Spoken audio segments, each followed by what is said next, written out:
We just won't know what they are. If we'll just figure that out when we get there. Oh, I was just wondering about that because it doesn't technically affect things. It can affect things. If you somehow get revived, I will figure it out then. Got it. Well, y'all have fun. I'm dead. Yeah, first round. I also figured out how I'm handling the dissolving thing.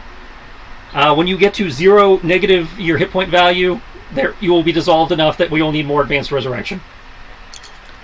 That could be a lot of damage. That's going to take a while. Hopefully.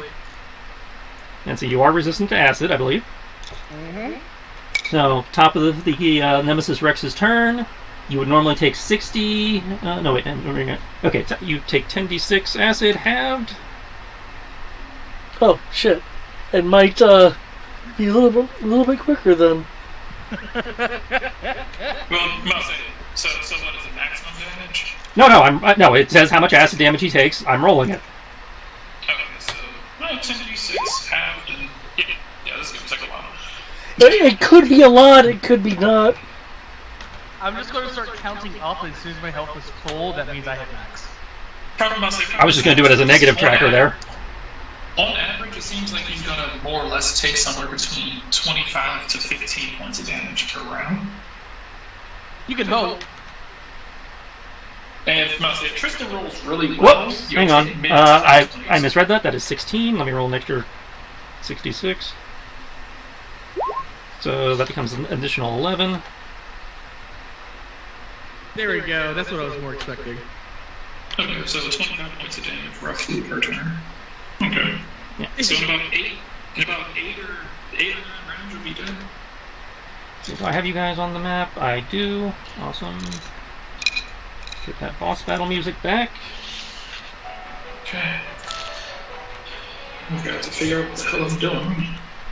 Okay. The creature is...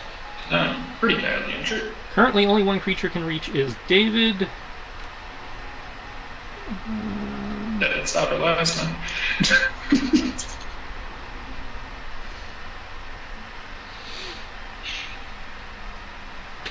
No, I'm gonna sit here and read. You let me know when you need me. I do not see any. I need a new AC for Kodo. Okay, I thought that was rolled previously. Oh, we were in a new round. Yeah. Okay. Boop. Yeah, I need to do a new one as well. Oh, yep. I had one. Like I said, Adept Fire, Kenshi, Kodo. Yeah, that's right. He went last. And okay, yeah, I need a new one then. 5 attacks. Alright. Wait, did I? I think I already have it. It's new round, new ACs. Yeah, I already have that. My AC, I'm about to say my initiative's 31, AC 16. It's right above the picture of the dragon. Okay.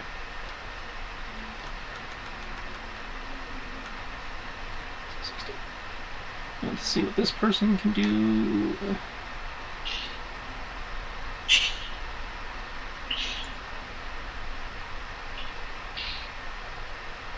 Let's see.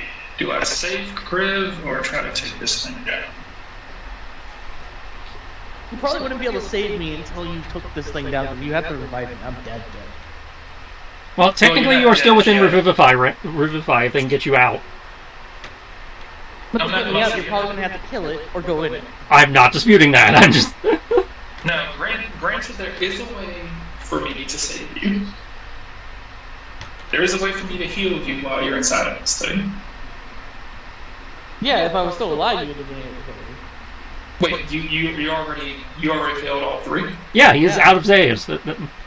He rolled a natural 1. I thought he was at 2.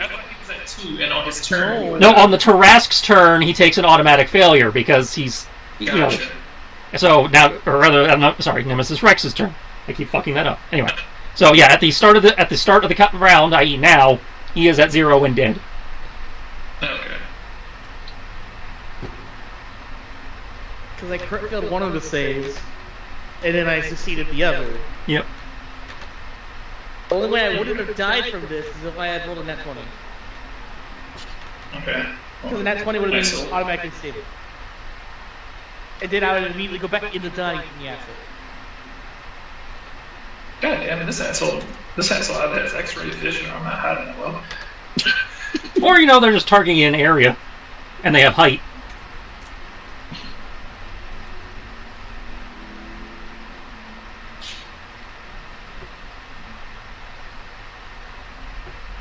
Alright, if that's the case, I should be able to see him too.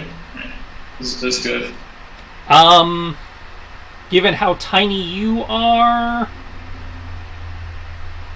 you occasionally will see the tail or stuff coming up over the roof. Yeah.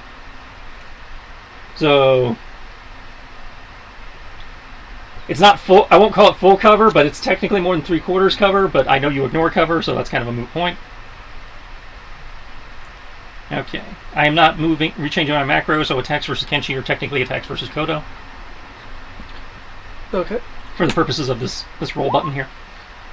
Sounds good. So I need to make Kodo's AC was con 18. save, Yes. which I'm going to... Oh, okay. That's I all say, 5 go ahead and ask. Tristan, if I make this save, do I take half? If you make the save, it'll be half damage, yes.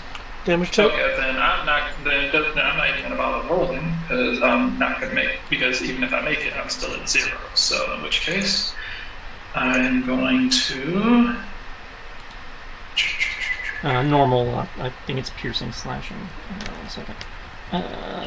Yeah, piercing slashing as it's clawing and biting at you. And occasionally trying to grab you, slap you with the tentacles. Okay. I'm sorry, the tail. Yeah, no, tentacles. It was tentacles. Yeah, let me double check my stuff. I don't think I have resistance to any of that. Alright, so you are now grappled in its jaws. Me? Yeah, you. Okay. Gaining resistance of that. You heard attacker spell uses action. And I need a strength save versus prone.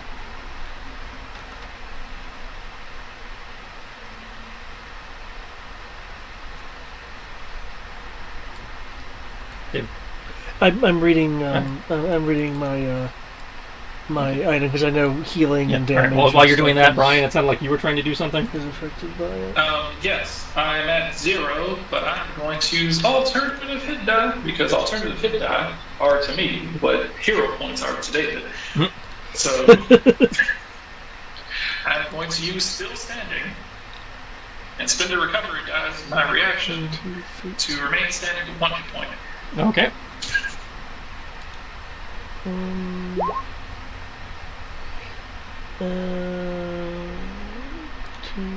3, 4, 5. Okay. You turn. How does your fire adept thing work? Fire adept bypasses resistance. Okay. So it does not seem to have an effect then. Okay. Because if it doesn't, change immunity to resistance, then it has no effect.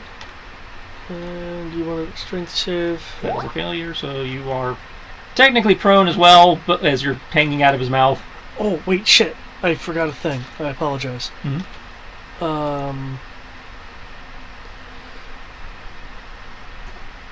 I have mirrors. Well, how those mirrors turn out for you? See, I need to roll above them, so I get some health back because my mirrors get exhausted, but I only have 3 of those. Mm-hmm. Which means those last 2 hit. Okay, only the last 2 hit. That is which ones? Because that actually matters. Last 2. Okay, so you're still caught in its mouth. Okay. But you avoid the prone. Okay. Not that, that necessarily matters. So I'm being held in his jaws right now? Yeah, you are currently being held in his jaws. Alright.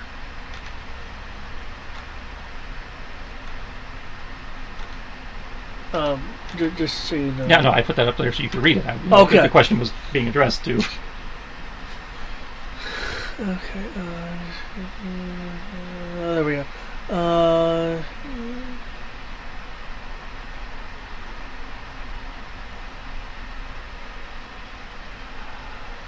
I'm I'm okay for it. Okay.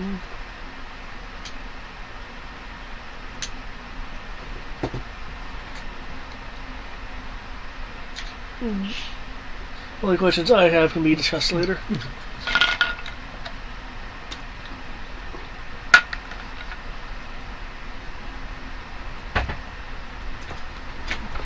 Okay. Which means I am no longer. Second, let me derive my SOS right quick.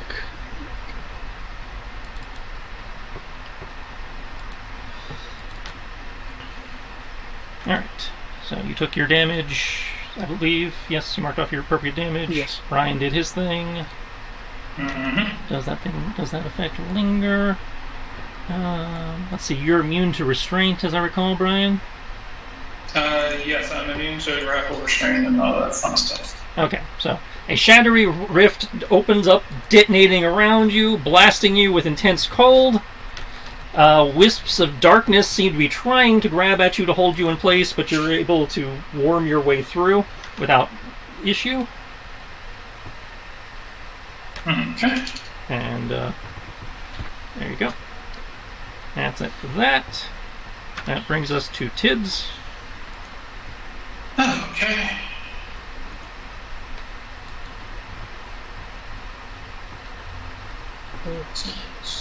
Plus. Alright. 6 plus.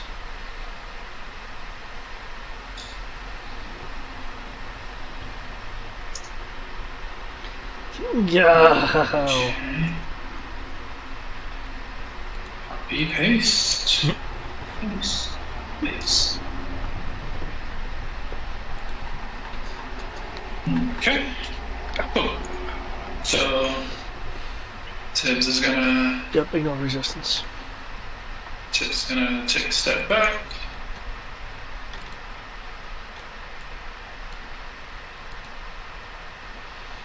And hope that this is gonna work.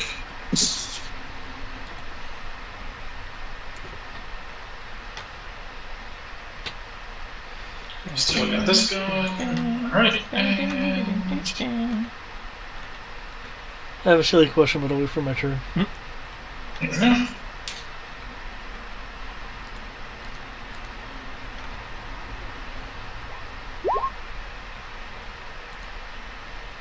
Let's see, you haven't done the healing kit to yourself yet, right? Nope. Okay. So 38, improved haste is a bonus action for you? Yep. And but isn't the band-aid an action? Band-aid's an action. Oh, right, improved haste. Bonus action. Yeah, okay. Yeah. And those are that. Heal myself with 38 because I didn't want to die from mana drain. I'm kind of just from that. 36, 27, 27. All of those hit. Okay. Woohoo! And I got stun points. And stun points. Alright, so that's 44, 33, 41 damage. There's a huge spurt of black ichorish blood coming from above the roof. Completely forgot about the fact that I must say, hilariously enough, I forgot about stun points in my franticness to do all the rest of this shit. I was like, oh wait, that's right, stun points happen. Let's see. Alright, I can do that with 3, and that'll leave me 3 left.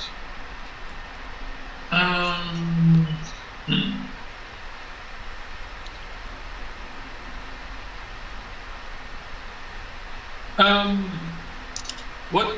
It doesn't count as It doesn't count as So it doesn't count as a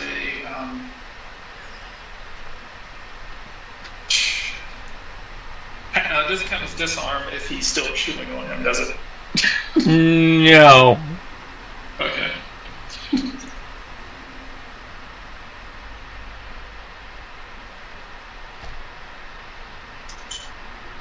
I have a feeling this thing is immune to prone. I kind of want to try it.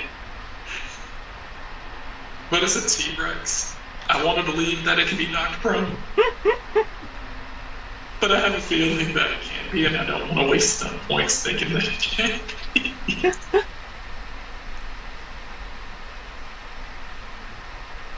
summons do I have? Oh shit! Nice. Okay, no, fuck it. We wasted it. I'm gonna make 2 more lightning attacks. I'll make 2 more lightning attacks, and what else can I do? Should I? Remember, you can only use lightning attack once per attack. Yeah. Just making sure. I have 6 stun points on one, and I have 3 on the other. Just we're making sure. It's been a while. That's true. Actually, no. Kimchi's right behind me. I'm assuming that Kimchi's going to run up and try to hit it. Unless Kimchi plans on casting spells. But either way, so I'm going to make 2 lightning attacks. And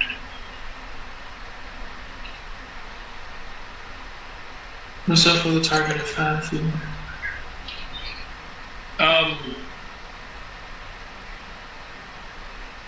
Kenshi, do you want him closer to you or farther away from you? Let's see, you are how far from Kenshi? I mean, to me it looks okay, but I don't know if that's actually right.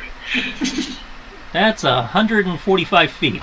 No, I mean, do you want the monster closer to you or farther from you? No, I was like, you're yelling at him. I'm trying to figure out at 145 feet, I don't think he's going to hear you.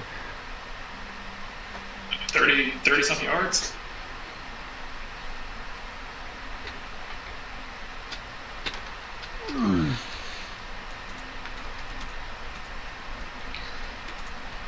I mean, considering the T-Rex, I can see that. Yeah, I was about to say, I'm like, dude, we're only like a quarter of a football field apart from each other. The normal intelligible range of a male human voice in still air is about 600 feet. Okay, never mind. I'll cut it in half because he's a cat. That's even reducing that because he is a cat. Even if I have that, that's still within range.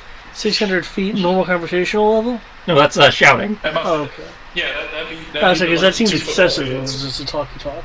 Conversational levels, you're probably at best getting 100. Yeah. Yeah, screaming, you can definitely hear the length of the football field. Again, that's why I was saying. It's like he's screaming. They're saying 600 feet screaming. Even reducing that because again, cats so smaller, lungs and everything. Yeah, he can still hear that. So I was like, not sure closer really benefits, but if you want to move it closer. I didn't know if you could make it that far.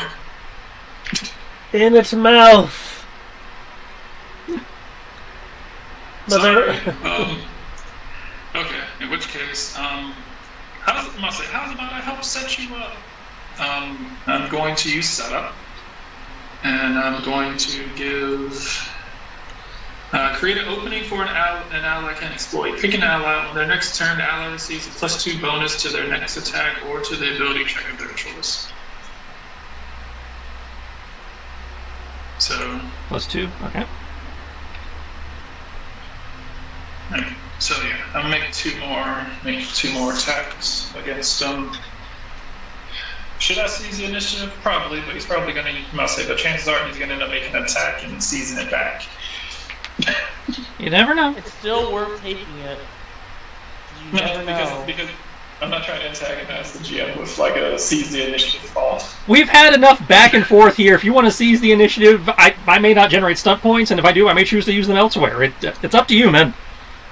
No. You're not doing it to spite me, unlike some people, so it doesn't bother me. I know you do that. It's trying to just funny to say it. No, that's Matt, who intentionally does it out of spite. But yeah, I just find it funny, like, seize the initiative. Is that you do it because you actually want the initiative, and I like the idea of the initiative going back and forth like that. That's what the system is there for. So yeah, if you want to steal it, steal it. I'm good. Alright, so that's 32 and 28 damage, and total of 60 more damage. It's looking really rough.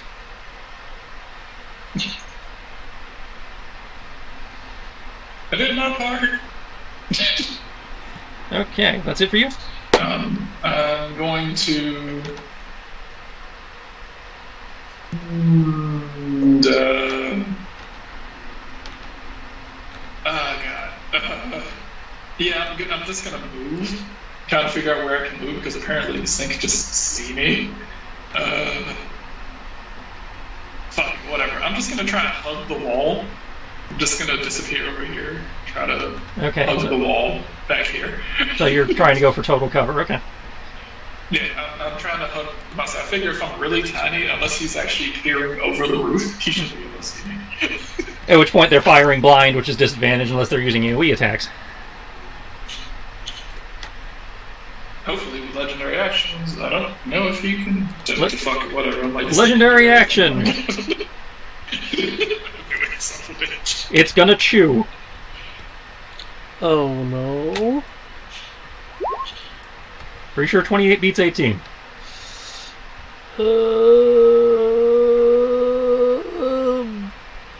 Well, you see, fortunately for me, I don't see any damage listed here. That's because there is no damage listed there. It is using its swallow attack. Oh no. At least you're alive inside of it. Oh no. No, this is fine though. No, it's not fine because he's immune to my fire. So you are blind and restrained and... He is not immune to your sword of destruction. Blind and restrained. Okay. Yeah. Well, I mean, mechanically, it's... okay, cool. I was like, while swallowed, the creature is blinded and restrained, has total cover against attacks and other effects outside, and takes, damage, at the start of the creature's turn. And in the case, Nemesis Rex's turn. Okay. It's cool. It's cool. It's cool. No, I literally have a contingency for not this specific situation, but it covers it. Okay, and she's going to take his movement. What is his movement these days? Okay, that way. Going to have to bonus action dash. Oh! Because he has to go around the stupid ice wall and everything.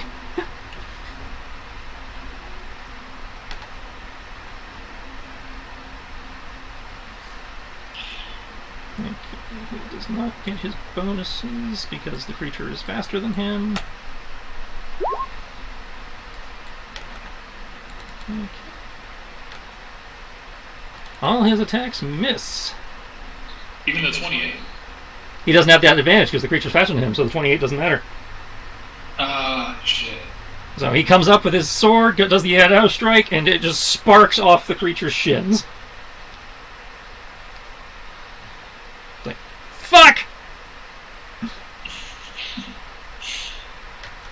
Gonna take another legendary action.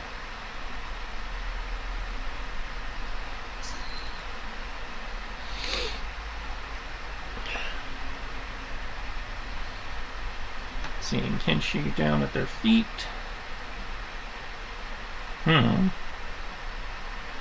Could do that, but that'd be overkill.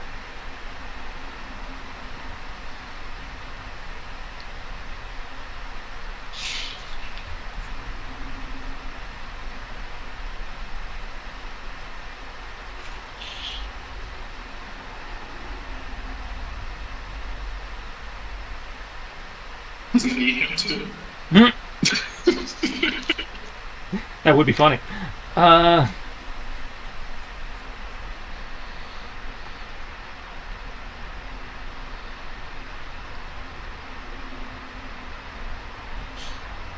for the... Shit. I'd have to make a choice. Okay. Spins on Kenshi, roars as a blast of icy mist comes out.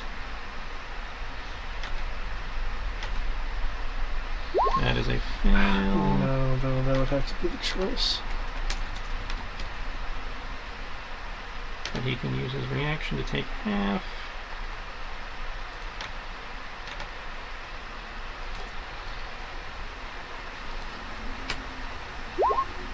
So Kenshi is blasted with 16 cold damage. Kriv is dead. Koto. Okay. I've been swallowed, just to confirm. You are swallowed. You are inside its gut. Looking down, you in the dark, you can see a form that might be Kriv. Not 100% sure on that.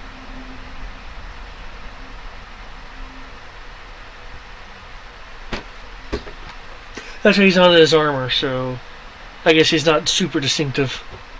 It's again he's like kind of partially bent around the esophagus, and again you're only kind of getting a partial look because you can't really look down very easily. And okay, I'm still a 7'2" dragonborn. You are, but again, there's a lot of crap in the way that makes it hard to tell. Yeah, I mean, there's probably like undulating tissue and stuff. Yeah, it's like you got the undulating tissue, you got the fact that you're in the dark. That while I know you have dark vision, it's still disadvantaged to perception. Does his foxfire give him any view? It helps, but again, the fact that they're in different stages of the esophagus, again, he's only getting a partial view.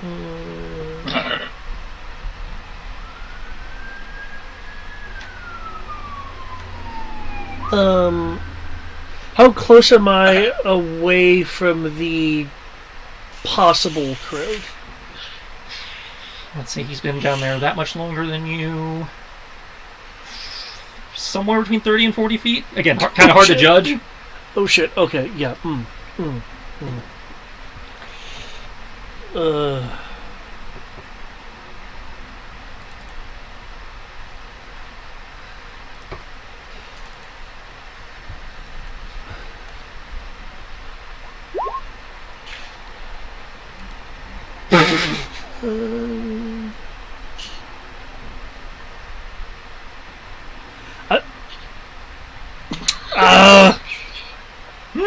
Like, there's a wording thing here. Curse you, wording! It's not even ridiculous, but it'll still get his bad. Well, it depends. How Japanese are you? You know what? You know what? That question could get us banned. You know what? I have things around this. Why, Brian? Okay. That's why. Oh my god. Okay, what are you? Okay. You're looking something up? Okay, Yeah. let's say, what are you attempting? Yeah. There it is. Okay.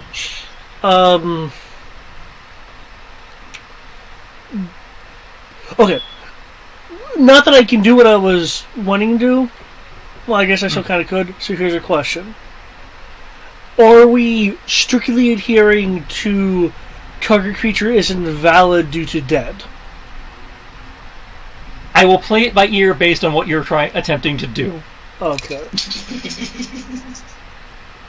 I am open to suggestions in terms of what you're trying to do.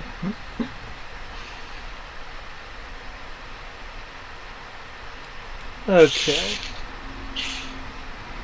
Because that usually requires touch. And say, you. I know you mentioned it was 30 feet away. Yeah. So I know technically under your current condition you have no movement, but under the circumstances, based on what I described, I will let you use an action to take half movement to shimmy further down the esophagus towards him if you want to attempt that. here's a question. Since I know there's a little bit of difference between logic and narrative and mechanics, can I am I restrained to the point to where I cannot cast semantically? Okay. I was going to get to that if you were intending to cast. Given your circumstances, I am going to treat you as being under the effects of the rattle combat maneuver. Okay. Which says when a creature grappled by you attempts to cast a spell, they must make a Constitution save. If you fail, the spell is wasted and you still lose the slot. But if you succeed, then you can cast it as per normal. Okay. You said he was 30 feet, roughly? Somewhere between 30 and 40 feet, kind of hard to judge.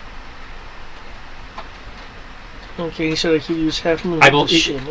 If you want to use your action, you can take half movement to shimmy. Yeah, that's what I meant, yeah.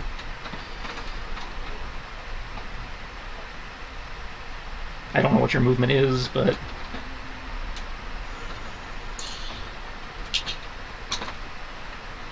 Oh, shit, man, there is a meta magic for this.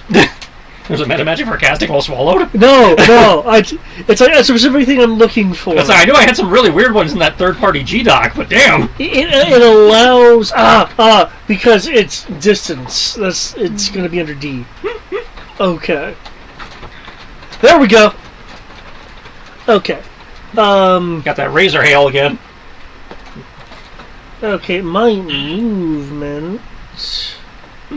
It's raining and it's sounding really sharp. My movement is 30.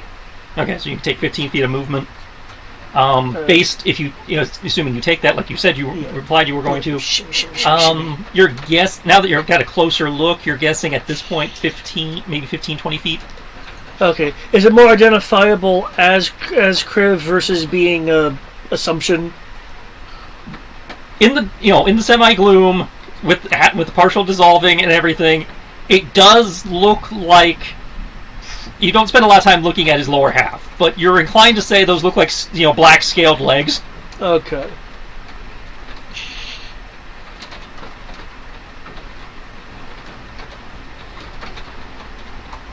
Okay, and it could be another dinosaur because it doesn't look like it's wearing clothes anymore. But you're pretty sure there's a good chance that considering what you just saw eat before you, it's more likely Kriv than another dinosaur. Yeah, which is why I felt it was safe to be able to make the assumption. You feel comfortable making that assumption, but there's always the chance you're wrong. Yeah. Okay. But you're in the esophagus, so it'd be less than 8. Well, like I said, it's like you feel safe making the assumption, but there's always that fraction of a percent chance you're wrong. And with how I can do magic, I should be able to layer these meta magics. So just remember you've already used your action. Right, that's why I need to do some layering. Okay. I am going. And yes, you still count as casting in the mist lanes. Just that doesn't change just because you're in the center. I know. Yeah. I felt like somebody was going to ask that, so. Oh no, I figured. Its esophagus is not another plane of existence. So it would cost that. Okay. On the creature that I am assuming is Kriv, I will use a bonus action distance spell for dimensional shove. Okay. I will allow that. That sounds fine. That sounds cool. You still need to make me a Constitution save first, though. Okay. And from what I recall, things like the War Mage stuff, because this isn't really a concentration check. This is not a concentration. This is a. You nailed it. Nice. No, just really good. So yeah, you have a hard time. You slightly burn yourself trying to get your hands and stuff moving in the esophagus, and accidentally swallow a little of the bile or something when you're trying to do your verbal. It's nasty, but you do get your spell off. Okay. Now we have to make your Muslims check. Could we use the caster check that's listed there? We can do that. What level is Dimensional Shove? 3. Okay, so. Oh yeah, Tristan. So you're good there. No, caster check. You say caster check. So you have failed by 1. You take 1 point of drain. Okay. Yes, Brian. Does 25 hit? I take a hit point of damage. 25. Yeah, you guys have done that before. Yeah, 25 just hits. Okay, his first Yano attack would have actually hit. Okay, the dimension shove... Oh, right, the +2. Since I know we're in a huge edge creature, I presume 30 feet worth of movement would be enough to eject him to the surface. Do you have control over where you send them? I would assume you just shove them 30 feet in any direction. Well, sometimes these spells are random. Sometimes they're not. That's why I was asking. Do you have control over where you're shoving them? It's away. It doesn't say it's random or something. Because it is as if I'm pushing them, except So it'd be away from the direction. I am going to Okay. drop the. So you're I'm gonna drop you're the effectively spell. shoving him 30 feet further down the pipe. Well, because what I was wondering is I can upcast this. It's 30 feet farther away from you along a direct line. So Yeah, which is why it's like I kind of figured I had an idea of the beast size from looking at it from the outside. If I need to upcast it, if you don't mind, even my intentions, may I? And so my intentions are to effectively just remove it from the interior. Okay, if you wish to upcast it, given that you are aware roughly, I will allow you to do the upcast if you want the extra distance. Okay. Just for the sake of argument. Yep.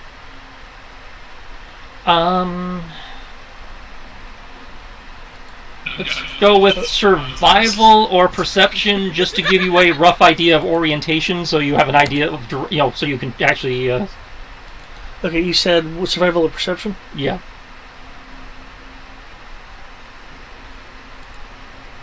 Technically, Okay, yeah, you're good. honestly, because no matter where you shove him, unless this thing's completely hollow inside, if you shove him to like a crevice of meat or muscle, then he'll just appear at the next closest thing. Yeah.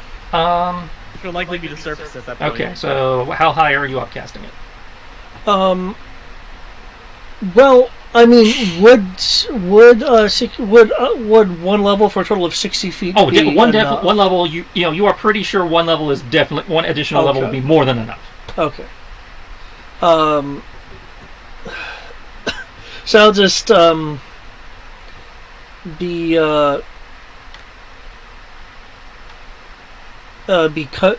kind of coughing and retching a bit with a little bit of a smile on my face as I presume the digestive juices will be doing things to me, because that's my action and that's my bonus. And I'm not going to bother rolling my my fire sheath just because it seems to be immune to my fire. Okay, so Crave will appear somewhere in that building. But it's a solid building, if I recall. So should I be on the roof? I take an extra point damage. Okay. Do you need to know what my current double flop it is at?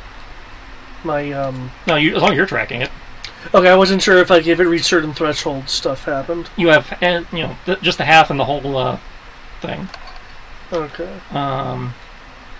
And say when it is in excess of half your Constitution score, you start taking damage. Right. If it's exceeded your Constitution score, you take a level of exhaustion, and that just keeps repeating. So when you get to half again your con, you'll take another. Okay, that's important to know. Okay. Or rather, so when you get to your con again, you'll take another level of exhaustion. Because after the half, it's just everything after half is damage. But every time you reach your con modifier, your con score again, you take another level of exhaustion. In which case, I will have another level of exhaustion.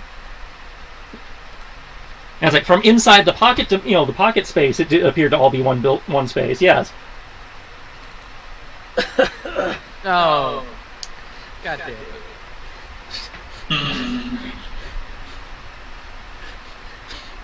So no one knows where I'm at anymore at this point, period. Upside, you're not taking more damage, so It's like, be safe, my student. We can locate out and find you. Assuming that you know I'm dead. Well, I No, mean, doesn't even know I was dead. Just decided to... Yeah, I don't know if you're dead or not. I just go, okay, that's probably Kriv. okay. Top of the round. I need new. If anybody's refooting, they need to do so. Otherwise, I just need new ACs. I am dead, so I'm not doing that. Yep. Okay. I definitely know I'm not being revived anytime in this combat now. Oh, thank God. Hey, people have done weird shit before. I am not discounting the possibility. Okay. I've got good initiative. I've got a decent AC. I might be able to do this. Oh, wait, no, I don't have any. Shit, I don't have any. I could totally... Fuck! Never mind. I'm not even gonna ask. Actually, you know what? What's gonna hurt? I'm gonna ask anyway. And say you lose nothing by asking. Is there, like, a magical glow from the endpoint teleportation effect that could possibly be seen through a window? as this building had no windows, no. Okay. Good thought, though. Exactly. Good luck.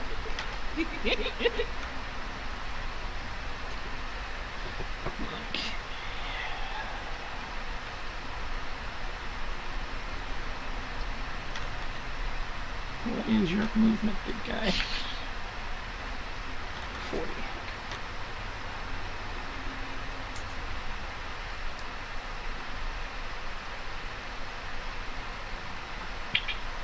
Okay.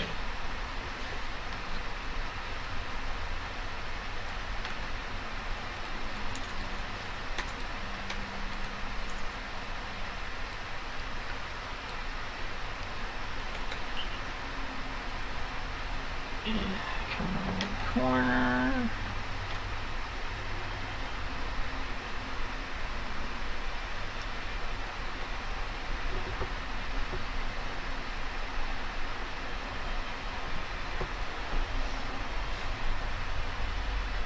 I can see.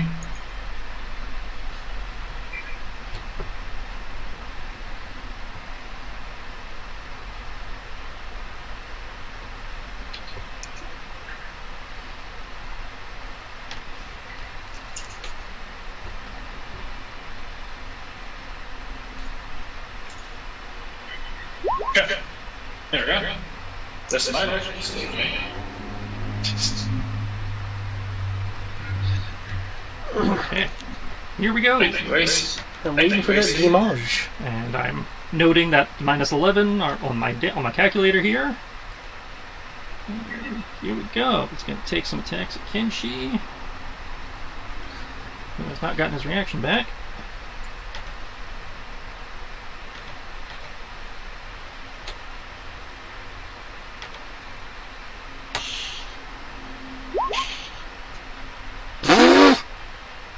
This son of a bitch, motherfucking fuck ass biscuit motherfucker. Magic missile motherfucker.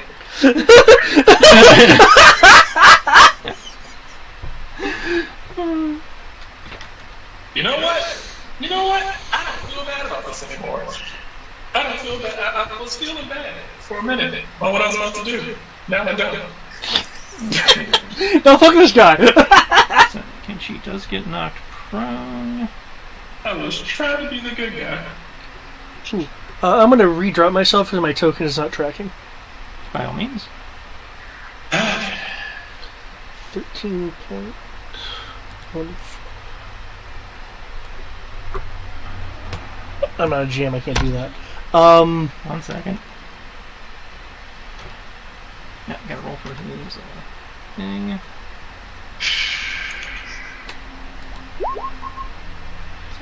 So Kenshi is now caught. Actually, I might be able to force myself into the initiative if you have to do Wait, other did he things. just bite him? He got bit, yeah. Oh, fucking god. There we go. 0.1. There we go. Yes, the entire party is being eaten by the Nemesis Rex. From the scene. You know it's a bad day when Tips is the last person standing. They're still alive.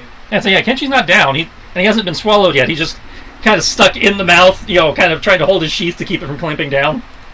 No, I'm just saying, I was like, this is normally not the way this is supposed to go. And say, Tibbs, did you take your magic missile damage? Still waiting for it to happen. And Kodo, did you take your acid damage? I took a massive damage. And you added yourself back into the initiative. Awesome. Yep. I am honestly expecting... I'm expecting it to happen at this point. Everyone dies. I'm not expecting a TPK. No, you guys, you guys have got this. I think it was. I wasn't prone. You had another icon on me. It was blind and prone. It was blind and blind and restrained. Gotcha. Thank you.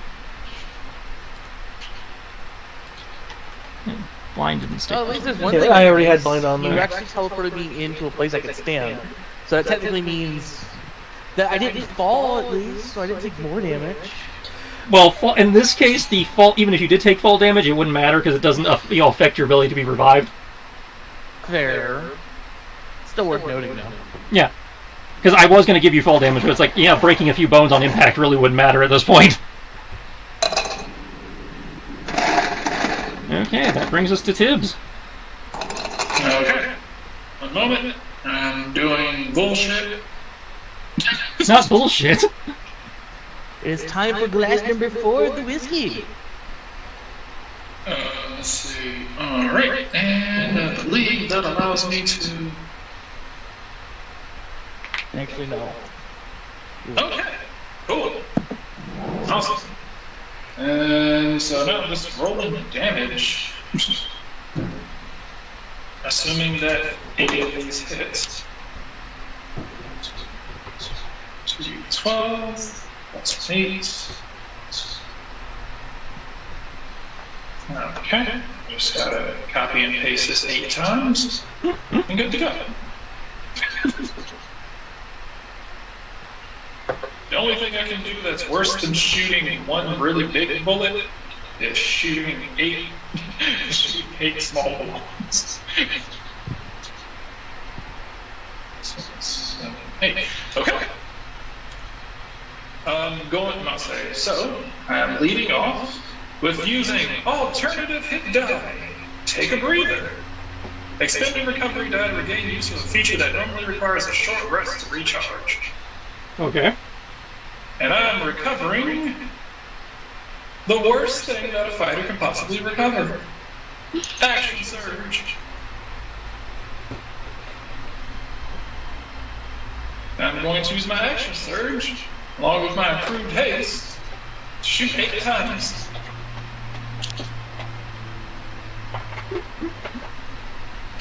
Go, bro!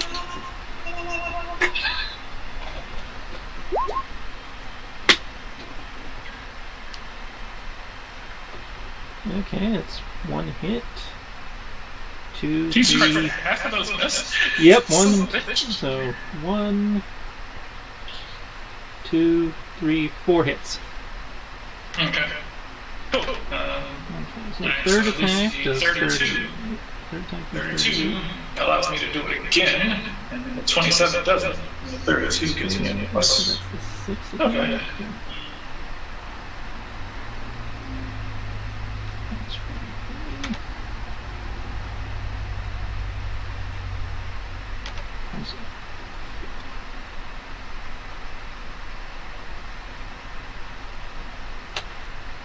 How did Dirter do this?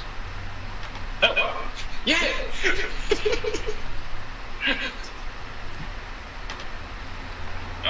Which one kills it? That would be the 27. Oh, okay.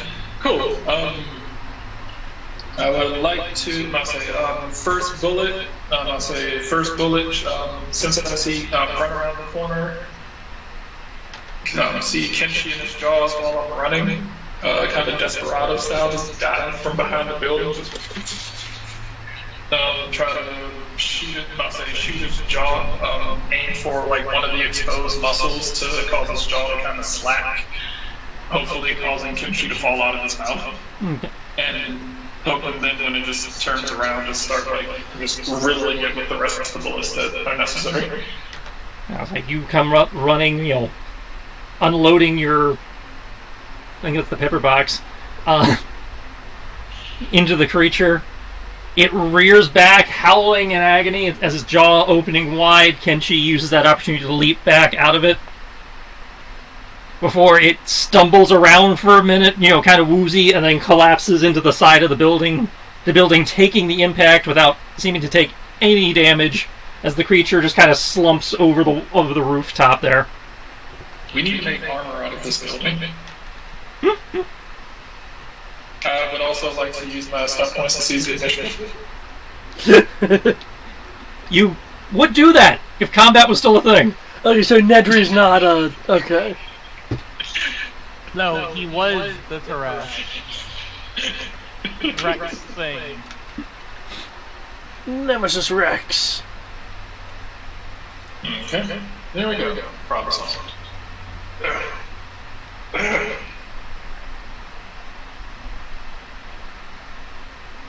Okay. Wait, do I still take digestion damage? You will take another round of damage, but So, you are no longer restrained and can use your movement to attempt to escape. Okay. So you will take another 51 acid. And assuming that you have anything left, you'll use 30 feet of movement to get. So you took 15 down. Yeah, you can use your 30 feet of movement to get out. Okay. I will need to dash. Is your movement less than 30 feet?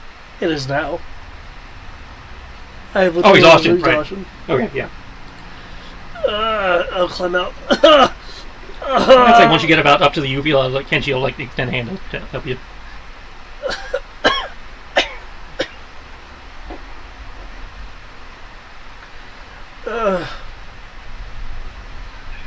is it over? Do I need more bullets? No, I think you got it, man. Oh shit! Hang on. And then Nedry pops out with a knife. Die! No, I saw the confusion icon on Tibbs. We forgot to roll for that. Oh no! Wait. According to your marker, you're confused. I do remember throwing confusion at you. Ah, shit. So roll me a d10. Oh shit! Reality's being rewritten. Well, worst case, he spends more hit die to ignore the condition. So there would be one now. Hold up, let me see. I'm going to see where I can. The hell? Come on. Load? What's up? Okay.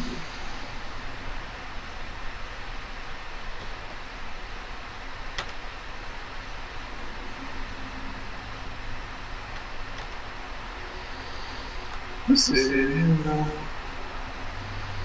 Okay, let's see. I'm gonna roll a thing just to seal the code. Yeah. I haven't done this, I didn't do that, I didn't do this. Okay, cool. So, Oh, it's not doing the tiebreaker. I'm going to ask the DM if I can do this. Yeah, add Dex tiebreaker to it. Okay. I'm going to ask the GM if I can do this. I would like to try to use. Where is it? Where is it? Is it? No, wait. Ah, fuck. No, I can't do that. Fuck. Okay. You said D10? Yeah, it's a d10, yeah. Shit. I should have. Alright. Damn, I completely forgot about that. If I had known about that. Fuck, I did. That last time we were playing. I wouldn't have used all my shit to do that. I would have saved my bonus action to use that. Okay. Too late. I would say because now that you mention it, I remember I was like, oh, I'm confused. I can figure out a way around that, and I was just going to use my bonus action every turn to use a hit die, to use Iron Determination and ignore it. Well, you have improved haste, don't you? Like, gives you a So you have 2 bonus actions. What? Yeah, but I spent all those bonus actions shooting. Ah. Because I forgot that I had confusion. Oh, you that's right. You're not a 20th level fighter, so you don't have those 4 attacks. Yeah. Ooh. Yeah, yes. Use improved haste, extra attack, and action surge in order to do that. And I was like, okay. And I was like, I have all these bonus actions available, and I was like, I feel like I'm forgetting something. Yeah. Alright. Show me a d10. That is a 5. 5. Creature does not move or take actions this turn. I would like.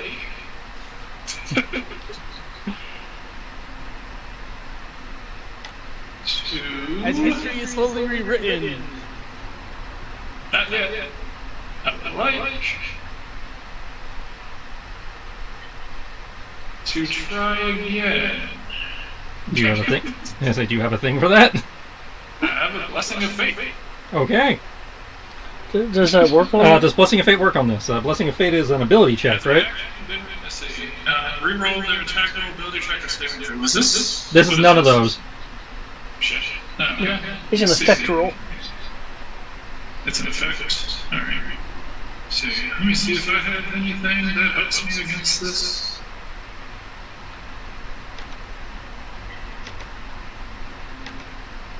One of you stupid necklaces gives me anything.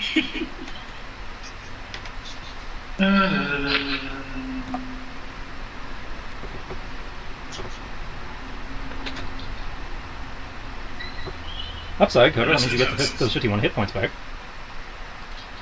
I thought I would have. If it's not downed, then you couldn't have crawled out of it, and you don't take the damage until its turn. Right, well, I figured I would take the damage anyway. Unless it somehow dies before then. Yeah.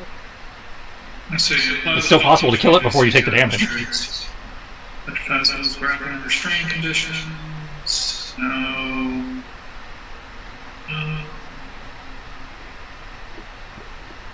Ability checks. Fuck no. God damn it, change there. Okay. Hero points? If you have a hero point, I will let you use it to take the extra bonus action to do that. Let's see. Extra action. Says the inspiration. They're great special traits. Act out of turn bonus. Yeah. Spend a hero point whenever they make an attack or defense roll. That, okay. Yeah. but I will. It's a hero point would not help you here, but I will let you use the hero point. If you have a hero point, you can spend it to get the extra bonus action that you needed. Oh yeah, I have tons of hero points. I never use them. Well, then there you go. Almost everything that I do can be resolved with it. There you go. You blow a hero point and then problem solved. Okay. You still have to spend the hit die, though. You still have to spend the hit die, obviously. Oh yeah, problem hit die. Alright, hero points. So for the total of this campaign, I have used a grand total 4 hero points. And this is why I use the other the hero point system that works better. It prevents you guys from hoarding them like that. Yes. So wait. Wow, I really have not kept up my hero points. It says that I only have 17. Yeah, hero points are supposed to be equal to level, so you've either spent more than you thought, or you forgot to bring them back up. No, I'm at 13 of 17. I've never used them. So yeah, I haven't touched my hero points since we were level 17. Yep. What level am I? Let's see, 26, I think? Yeah, 26. Okay, so I'm at 22 out of it. Do we get a hero point every time you level up? Every time you level up, you get one. Oh, okay. So that should be at 20. So 26. So I had 22 out of 26 hero points. Alright. Nemesis Rex is still obviously slumped. We managed to fix that with a hero point. Okay. Combat is officially over.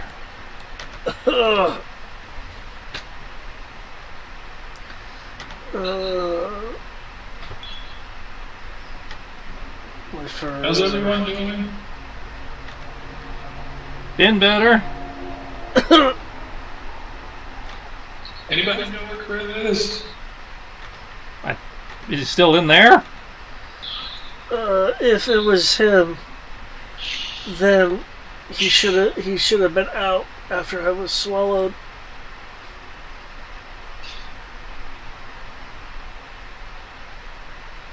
One second. Okay, you're gonna have to show us where he went. Is he not on the ground? Make perception checks. I am not going to make a perception check. I'm going to be lying in pen. Well, anybody who wants to look for him, go make a perception check. Yes, go find my body, people. If you can. You do not see any sign of Griff. What did you use to get him out? I just bent space a little bit. You should be. Spell that you used? He should be about 30 to 60 feet away from the. We don't actually know it's Nemesis Rex. That's just what people were calling it. Yeah. Oh, okay. The creature. So somewhere in that far wing over there, or in the forest beyond. Got it. It can't be any more than 60. I didn't put that much energy into it. True, but this place is weird. I'm gonna go search. I'm gonna search around the grounds first to make sure it's not in the woods. Okay. You can stick with your perception roll or make me a survival. Okay. Let's see what's better. Survival. They're the exact same, but maybe it'll be better.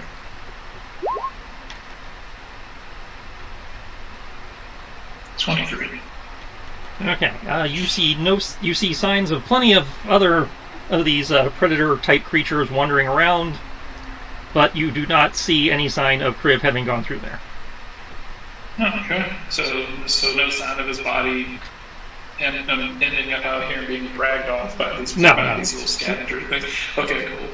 Okay, so he's not out here, so they didn't drag off his corpse. So it's probably in the building. One moment. Go inside the building, search the building. Yep. You don't even need a perception check to went for inside the building. You do not see him in the only area you guys have access to, which is this central area. Okay. So he's not in this building either. I know there's an adjacent building over here, right? From the exterior, you can see an adjacent building, but you guys have not figured out how to get inside it. Okay. As far as you can tell, so far at least, all you've been able to tell, those wings seem to be just for show. Whether that's actually true or not. Okay.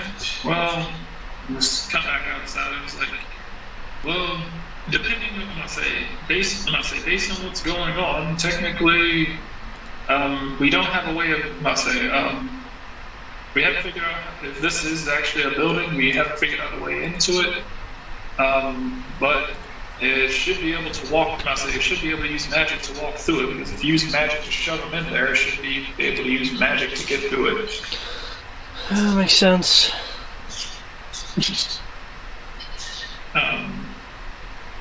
In which case, who has the card? I'll see if I can find any. I would like to use my Dungeon Delver ability to see if I can use the card to find any hidden doors. See if the thing works. That would be great. Except Kriv had the card.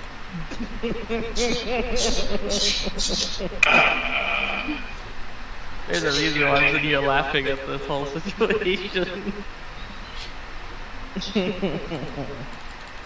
Okay. Alright. Cool.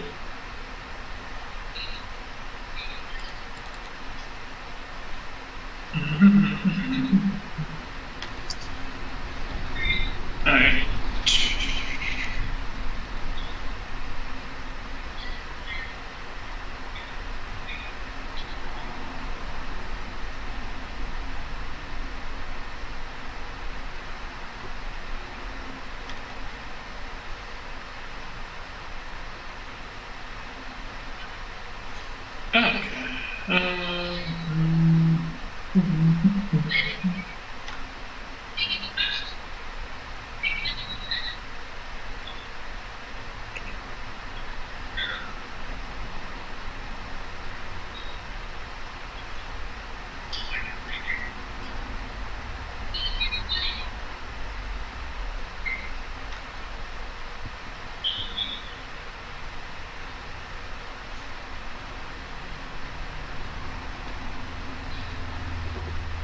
I don't have any way of getting in there, because I don't think that Blink allows you, I don't think they're going to the ethereal plane allows you to walk through walls.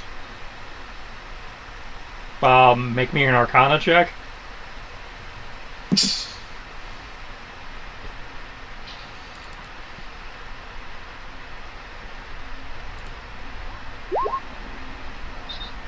Yes, going to an ethereal plane totally lets you walk through walls.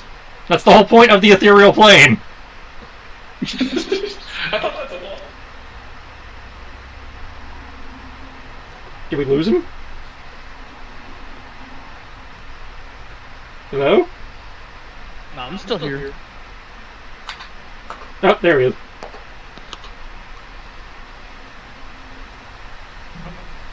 Brian? Oh, okay. Hey, there we go. Yeah, I must have. Yeah, sorry. I was not saying because I thought that the wall still existed. The walls exist on the material plane, which is different from the ethereal plane. Now, whether that's true in this instance, whether the place is warded against that kind of thing, that's a different question. But the purpose of the ethereal plane is to walk through things in the material plane.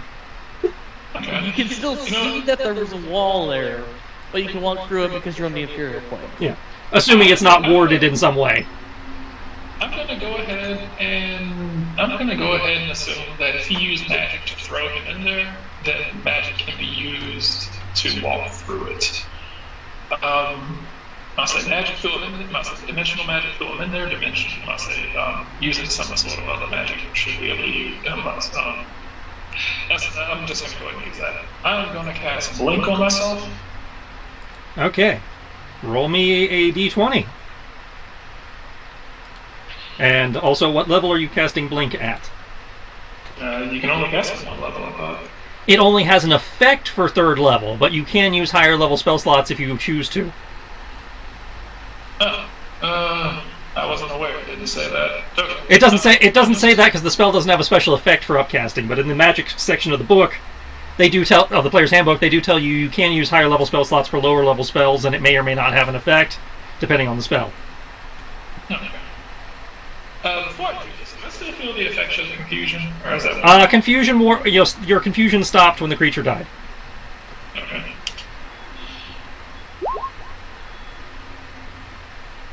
Is that a 1 on your d20? Yes. Okay. What level of Blink are you casting? 3. Okay. So that I need a caster check. Okay.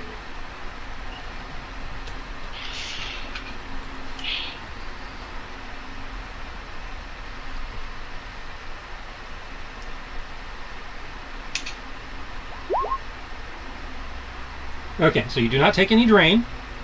You feel the spell take hold. However, at least at the moment of casting, you have not shifted.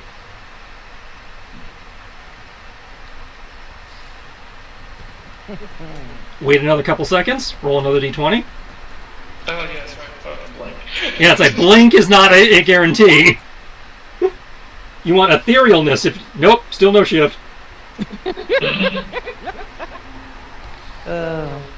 Well, at least I have up to 10 tries to make it work. Yep. Roll again.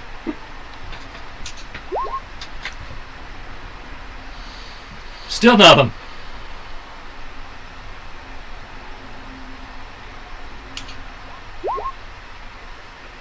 There you go. Okay, you're standing there for what feels about good half the spell's duration, a good 30 seconds before you finally feel yourself shift. The world becoming weirdly twisted. This is different. You've used Blink before. You've been to the ethereal plane before. This is different. Everything is like shifting and warped and twisted, almost like the entire world around you is made of smoke. And you see the wall in front of you as a wispy, twisted, writhing mass of vapor, but running along those breaths of vapor are like a lattice work of glyphs and other arcane iconography. All I've heard is you have entered the back rooms. Good luck.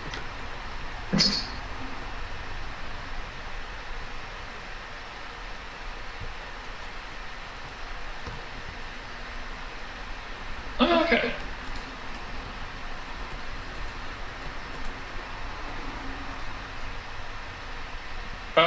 Do I recognize any of these arcane signs? They appear to be similar to the glyphs that appeared when you approached with the card. So based on that, you're guessing that they are the same glyphs that were warding people, keeping the place sealed without proper authorization.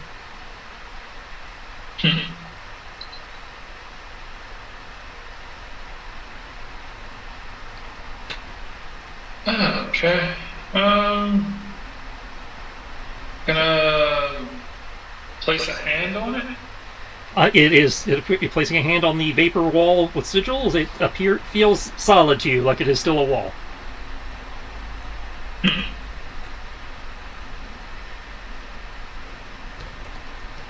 Okay.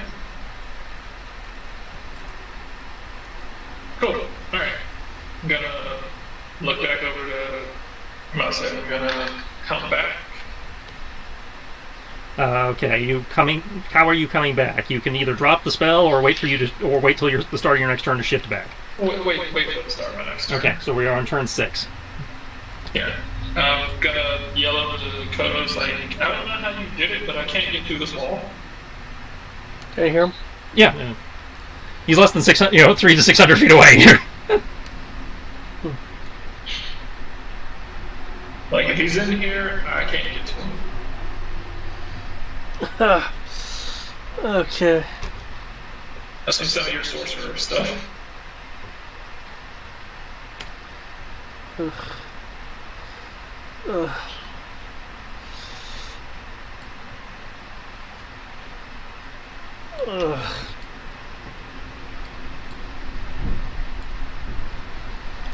Limp.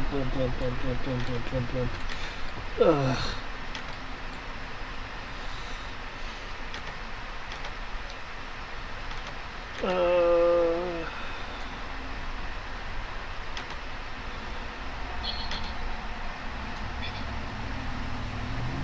Nice, that's not what you did there.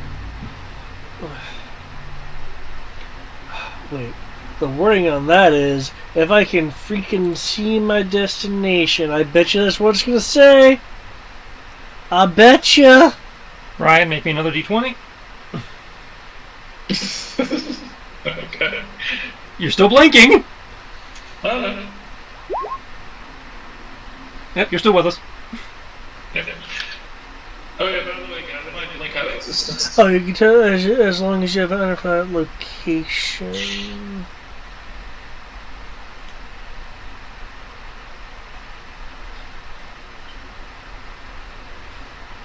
Behold, the great wall puzzle.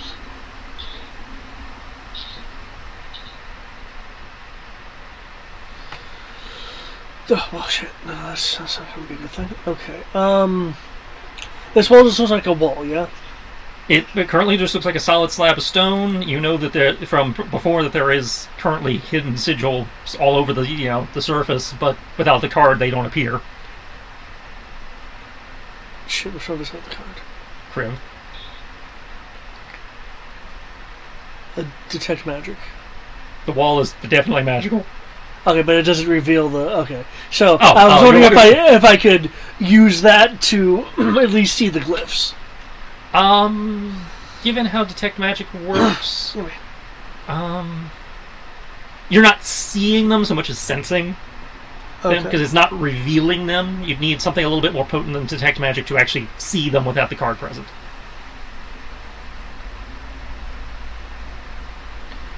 But it does tell you that the glyphs are definitely a warding type system that both hides the entrance as well as reinforcing the structure in a not quite the same as, but something similar to like a private sanctum type spell. Would something more powerful like arcane sight work? I can just pop it up if you want me to. Whoop. Yeah, that would definitely do it.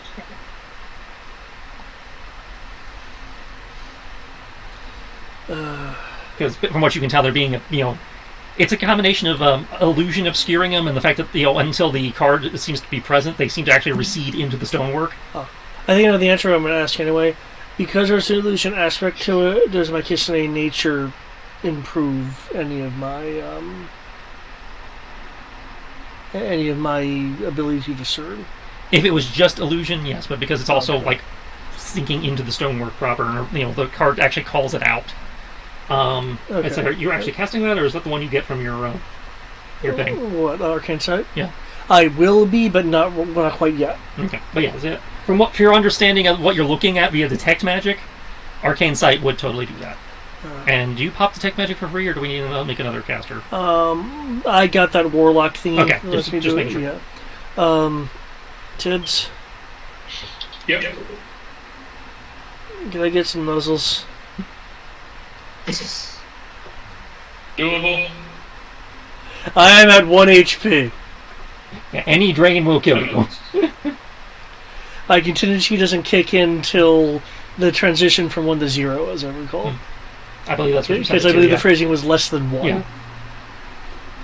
I'm going to go ahead and do drop shield.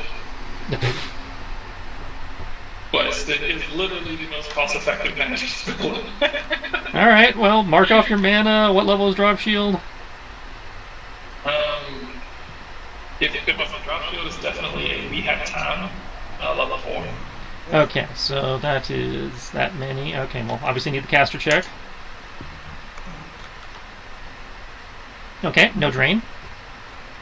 Good. So mark off your mana and roll your drop shield. All right. And that's a heal over time? That's a heal over time, yeah. Yes, heal over time. It'll give you some healing for the time being. The healing I get for the moment is going to be maximized Yes. because of the cloak. But all of my healing is maximized anyway. Oh, Anyone want to get it? I say you might as well apply it to everyone. So we just need to know how many dice you're throwing. Does anyone want to you Eric? Oh, he actually fell asleep on us.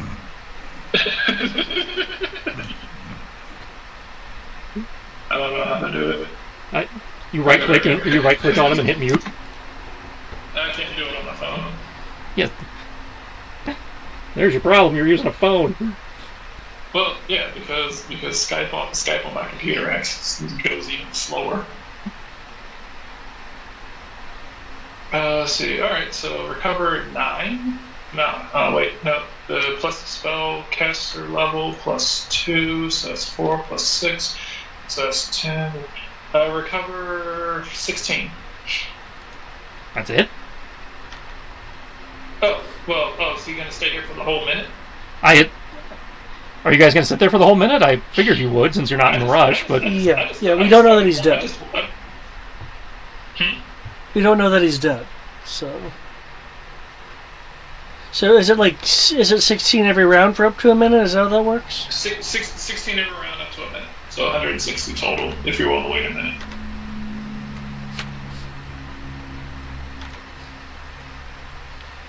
Okay, thank you. So that's 160.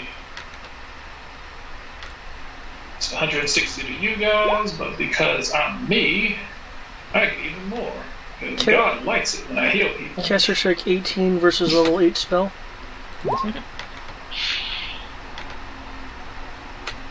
Plus. Okay, level 8 spell. Okay, so you take 9 points of drain.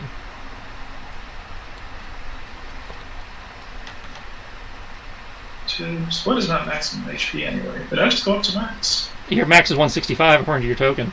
Yes. It's 165, so I went up to 180 something, and I'm back to 1.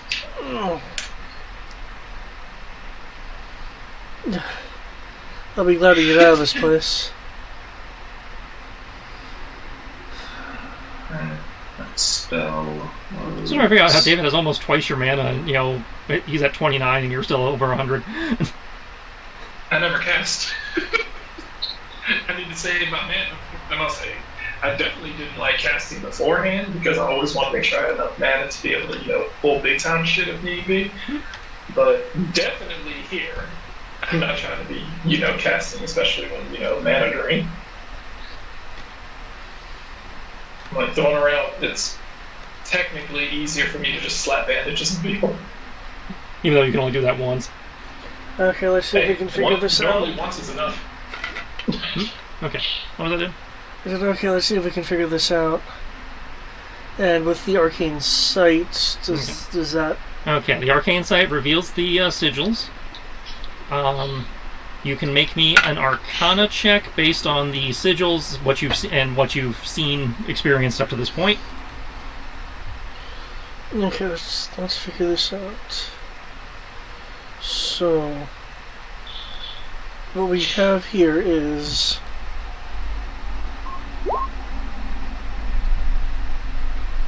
blood loss. Yeah. On an 11, you're not 100% sure because fatigue and stuff is affecting your memory. But if you had to hazard a guess based on what you have seen up to this point and what you were able to discern previously, again, you're dealing with a pseudo private sanctum type effect. What's probably happening based on Tibbs's experience is, again, you're not 100%, but there seems to be probably some sort of effect at play that is preventing lower level magic from penetrating the facility. Or penetrating the building, the campus.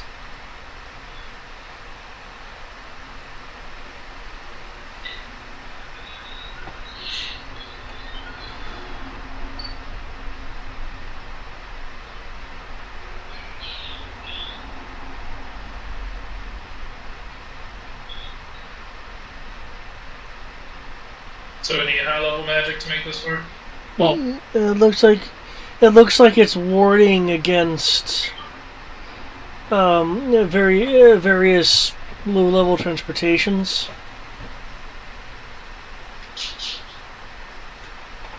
I say as to what level you might need, you have no idea, but I don't think I have anything from Kriv. I don't think so, no. I'd ask him, but, he decided to take a nap. A dirt nap.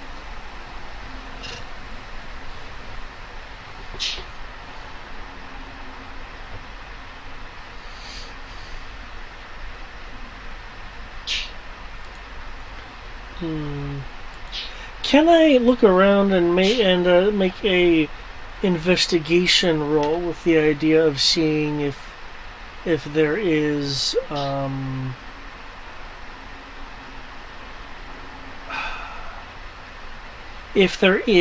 a kind of underlying nature to these symbols that would that could maybe point out an entrance, like from the idea of, just as a for instance, like a triangle formation of symbols that would logically be needed to, say, obscure something within it, or that fall more under Arcana. Since I am basically asking kind of like a magical sigil question. I feel like this would fall under one of those categories that we see in Tasha's, where they're like, because you have the Arcana skill, it informs your investigation check in a certain way. Okay.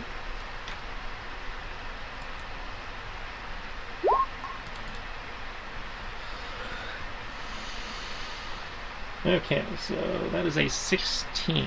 Okay, so remind me again, you are trying to... I'm trying to see if there is a positioning of the sigils that would indicate like an area for a door or something that it would be, obscuring. I'm not necessarily looking for the seams, but for the sigils that go, whatever's 5 foot next to me is something else, or something or another. Okay, based on that roll, if nothing else, you are you can identify based on earlier experience. You obviously know where the original door was. Right. You're not picking up anything that would indicate another door. Okay. Based on what you saw earlier and your own experiences, what you think you're dealing with, if he is in there, which again, is only an educated guess at this point because nobody's done anything to confirm that. Yeah. Well, I figure it's like Tibbs is like Yeah. he's probably over here. If he is in there, considering you could not access these wings from the inside, and you're not finding any indications of a door, these are probably like secondary, like isolated storage wing type facilities, where somebody probably may have even been, based on the enchantments you're seeing, they may have even been enchanted to behave in a manner similar to the I think it's was it Mordenkainen's chest, the thing where you have like that chest that goes to it's like you can like have a little box, you put it in and it sends it to somewhere else. Yeah. It's like these are probably the storage spaces that type of spell might have been connected to, which is why they're isolated the way they are, because you don't need to physically access them with that kind of magic. And there's something else that may be able to help us here. Kenshi, can you find Nedry?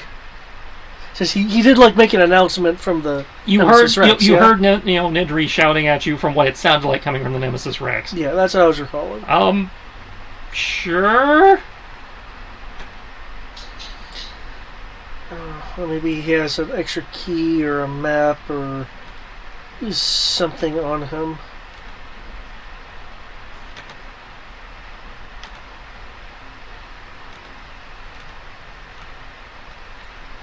I'm just gonna go over here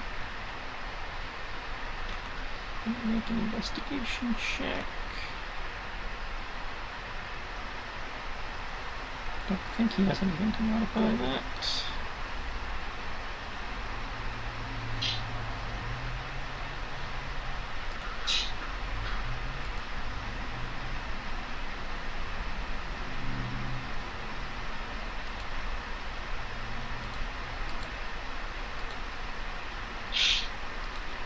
Okay, well, I'll do the mid-range.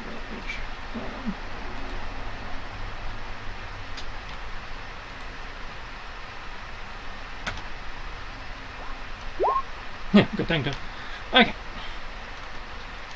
So Kenshi's climbing around the body, looking around. It's like, wait. You hear the sound of like cutting. And like, oh God, they were inside the thing. Huh?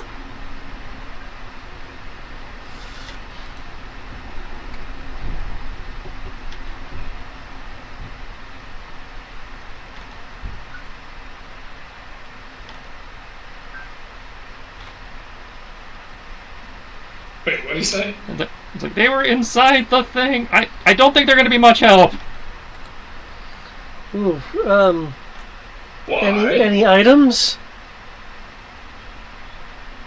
Not that I'm seeing. Okay. Figure we can loot it later.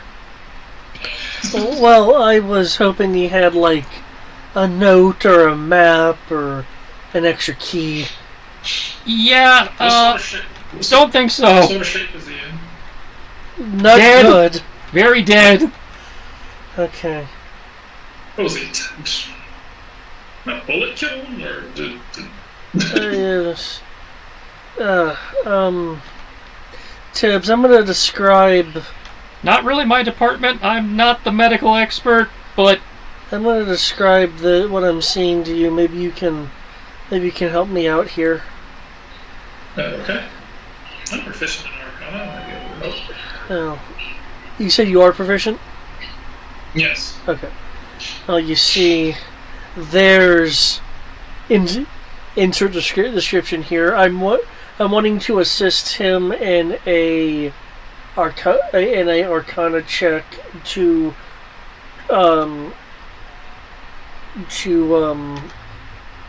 maybe derive where the things you described as like the secret chest thing, where the secret chest part is, because there is. what, you're trying to find the other end of the chest, or I'm trying to find the entry point of the chest to get to the storage area.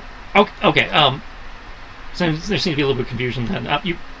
How that spell usually works is you have a box, like an item, like a small little, like a Lego chest. Yeah. You put it on the ground, it becomes big. You put the item in it, and then you send that chest away, and it goes somewhere. Usually, it's like the astral plane or something.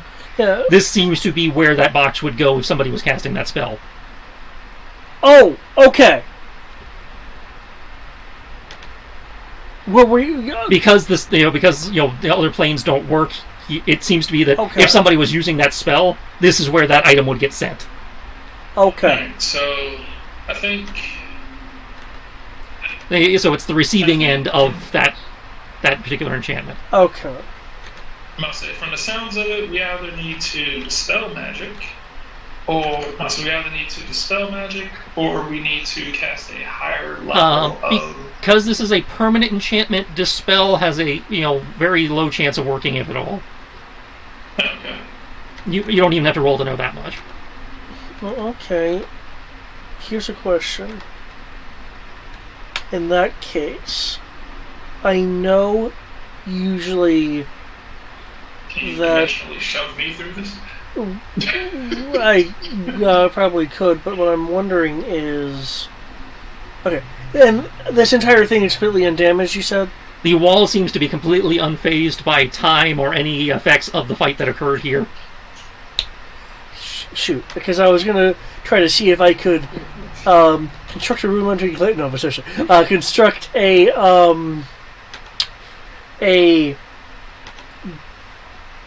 tuning fork with the idea of if it's stuff out of the receiving end anyway, that we could essentially do a slight plane hop to that storage dimension. Well, again, it's not actually a storage dimension, but yeah. Yeah. Yeah, I'm saying it's just a. Okay. Well, I mean, I could probably get you to the other side. Maybe there's something on the inside that Kriv can't recognize that you can that might be able to help. Well, if Crick has the key, then that'll definitely be something that we don't recognize. Okay. Are you ready? Yes. There's like, me and Cuddle figure out the math on what, how far we need to be in order to be shoved through. Like the distance. Okay, what are we rolling? I'm going to dimension shove him through. Okay, so what level of dimension shove are you using? Well, as Brian was saying, we're gonna do the math. So, I was thinking level 1. So we can stand away far enough so that I can be shoved directly inside. Yeah. Okay. So when you say do the math, Well, a little bit of energy will be is 30 feet. How far away we need to stand before he casts Yeah. spells. Okay. Well, And- judging from you can pace out the size of the building, so Right. you guys can measure that on the map. That's accurate. Exactly. Yeah. So you are throwing a It's just a level 1 dimension shove. It's Okay. it's 30 feet. level 1 does not penetrate the wall, but you do make the caster check. Okay. Okay. What level did you cast when you flung him through the wall? I use a little bit more energy. I upcast it by 1. That's not a level 1 spell. No, it's not level 3 spell. Well, you said level 1 a minute ago. That's why I was. Sorry, what I meant by that is I was casting it at its base. Yeah. Sorry, that's bad. Bad phrasing. Bad Yeah. phrasing. Yeah. So Sorry. So with it being level, level 3, you're still good, but obviously it was a much higher DC. That's why I was like, wait a minute. yeah. Okay, so if you're upcasting it to 4, we need another check. And obviously you need to mark off your mana.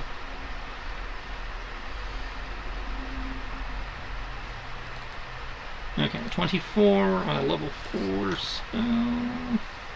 Yeah, you're good. Level 4 is enough to shove Tibbs into the structure.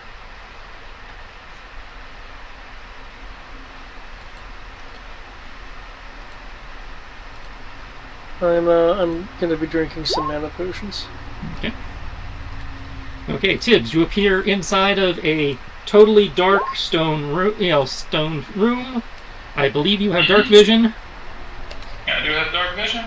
So with My your weapon's dark, still holy, so it's technically still radiating. Okay, so with the light source coming from your weapon, well, it's been several minutes at this point. How long does that last? Let me check.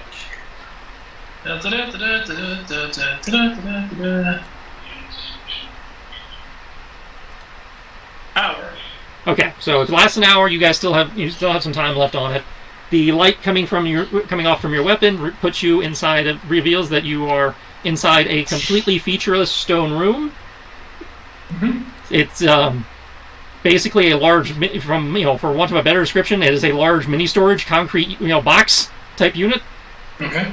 There is Cool. currently nothing in here. The space seems to have been cleared out relatively.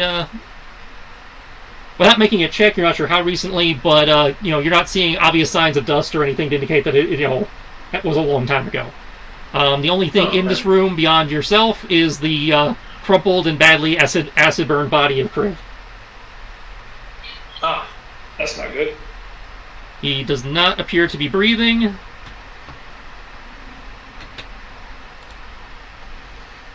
And to remind you, it has been way more than a minute, so he is definitely out of revivify range.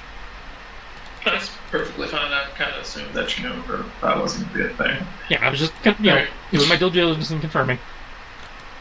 Alright. Oh. He's outside of revivify range, but he's still within the resurrection range.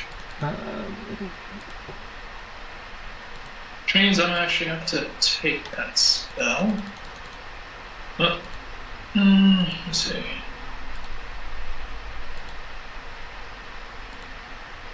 Okay. So, Okay. I would. Yeah.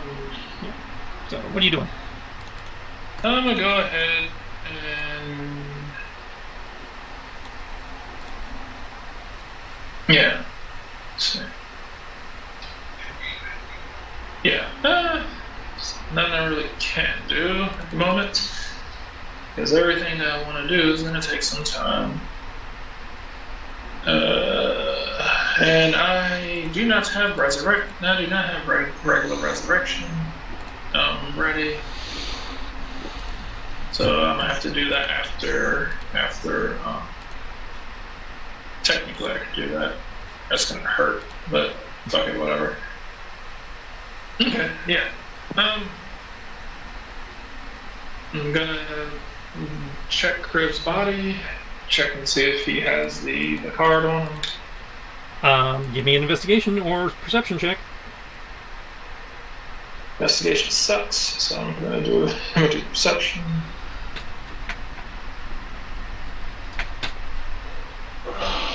Oh, did I not cancel?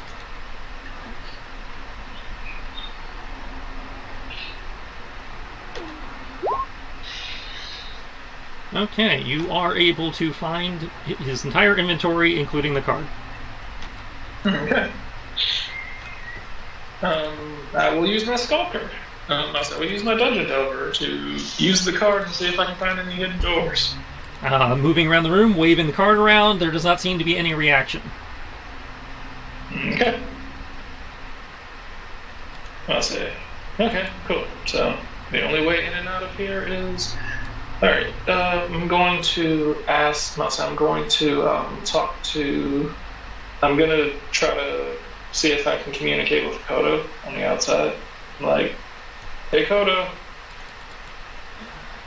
1 second. Let's see if I can hear you.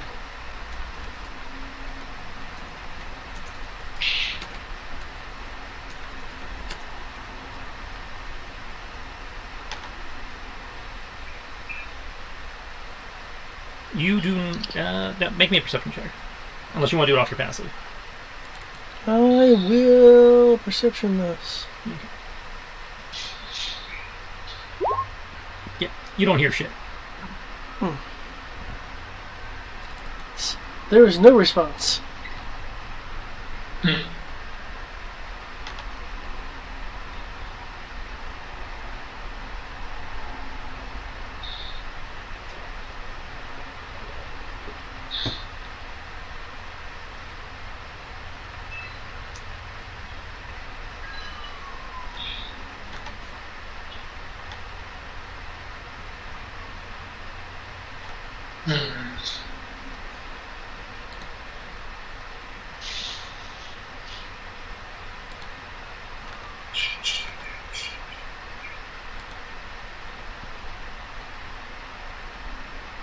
Alright.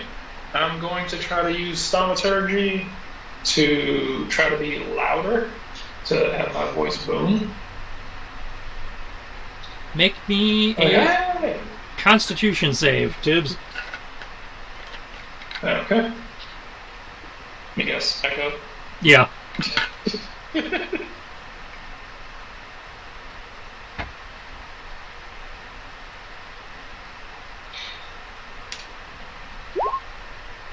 Fucking soundproof sex dungeon. Okay, your ears ring a little bit from the shouting, but you didn't deafen yourself or anything, so you're good there. Kodo, nothing. Hmm.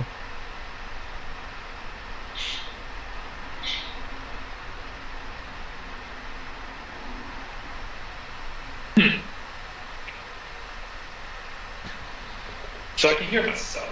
Okay, that's good. So there's no silence cast in here, at least. Yeah, what's your passive investigation? So, investigation modifier plus 10? Passive investigation. No, say passive perception. No, investigation. Yeah. Passive investigation. Investigation. It's +2. So you have a passive investigation of 12. Okay, so based on what you just, where you nearly deafened yourself and all that, you're guessing what you're dealing with is really thick walls. Okay.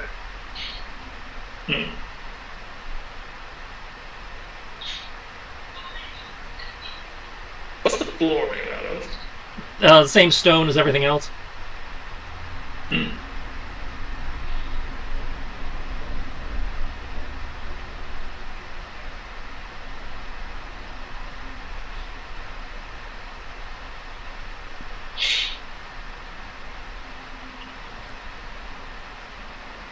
I thought a nemesis more worthy than doors.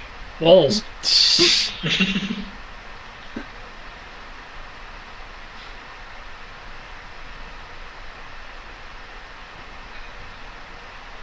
Okay.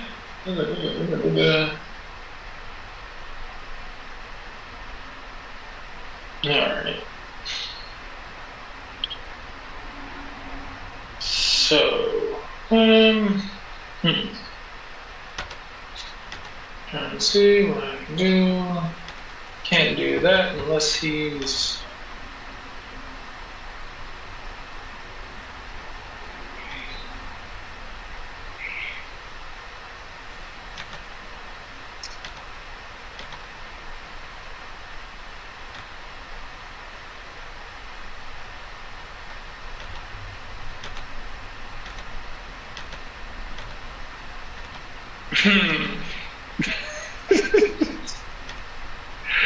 Seems like a dick move. Really. Okay. I don't really got a choice. Okay.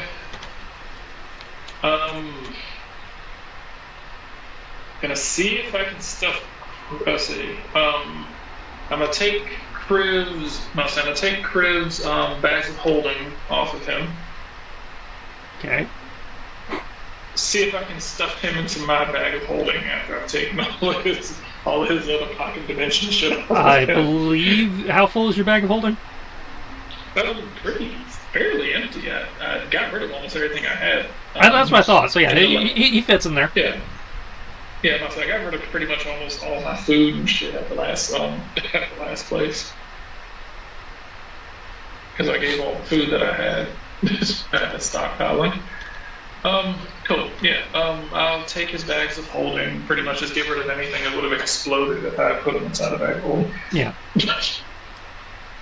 Yeah. And technically, this should work. I need high-level spells in order to get out of here. And this is the only other high-level spell I have. Well, let me be clear. Kodo said higher levels, not necessarily high levels. Granted, true.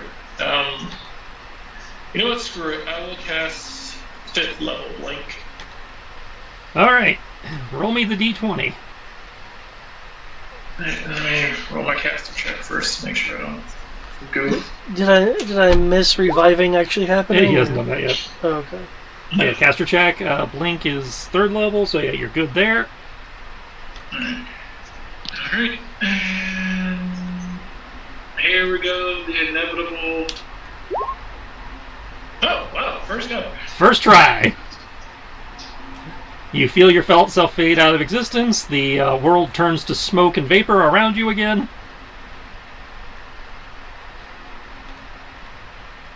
Head over to the wall. You move over to the wall. It is a wall of smoke, vapor, glyphs.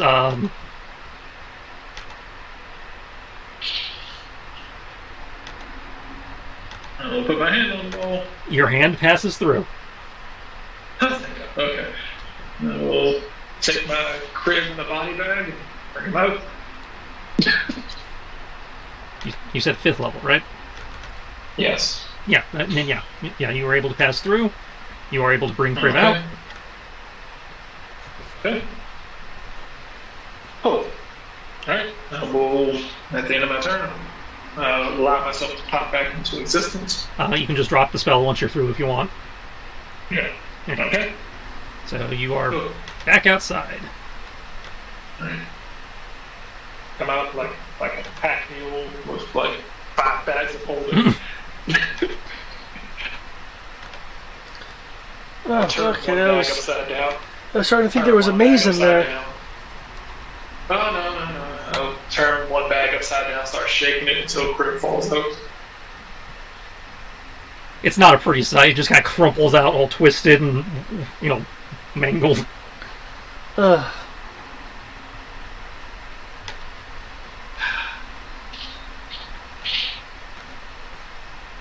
Still be fixed.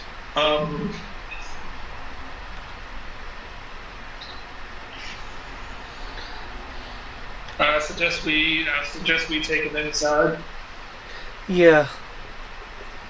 Yeah, Kenshi, let's regroup inside the main area. Okay.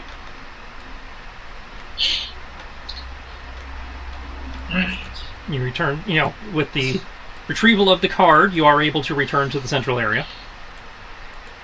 Entering the space in question, the first sight that greets you is the goblin you were talking to earlier, frozen solid in a block of ice.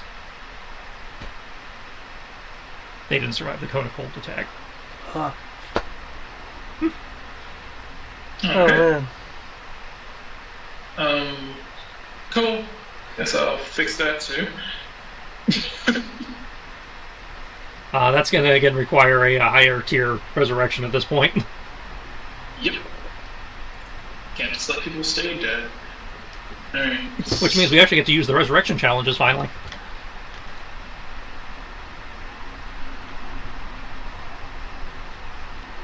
I like how if they've been dead for longer than an hour, it suddenly goes into a century. Yeah, pretty much. Well, no. Raised dead is only 10 days. Oh, yeah, you can use Raised Dead. So it's 1 hour, it's 1 minute, 10 days, or so 1 minute, 1 week, a century. So fucking dumb. Alright, sweet, I can use Raised Dead. And that's a domain. I already have it. Yeah. Now, in the case of Kriv, we're going to have to roll his lingering injuries to see if there's enough of him left for Raised Dead to work. But I would have him roll it, but Eric went to sleep. So depending on what his lingering injuries is. Oh, I have the I've got it here. random button. I've got it here. Okay. Yeah, I can restore missing body parts later. I'm just, so we will roll this now. I'm here still. Oh, okay. Well, you were snoring earlier, so we presumed you went to sleep. Okay. I've been hearing you guys talk this whole time. I was trying to talk to you guys. Yeah, we muted you because you were snoring. Well, no, actually, Skype said I wasn't connected to the call anymore. Well, your disconnect sound sounded a lot like snoring. And it was like, oh then, alright. Okay, in which case, Eric, do you want to roll the lingering injuries, or should I? You go ahead. Okay. Lingering injury number I just 1. find it funny. I've been having a one-sided conversation for like the last 45 minutes. Don't worry, I've done it before. Okay, you have taken a nasty scar, which gets painful whenever, it gets wet out, basically. Okay, that's number 1. What about number 2?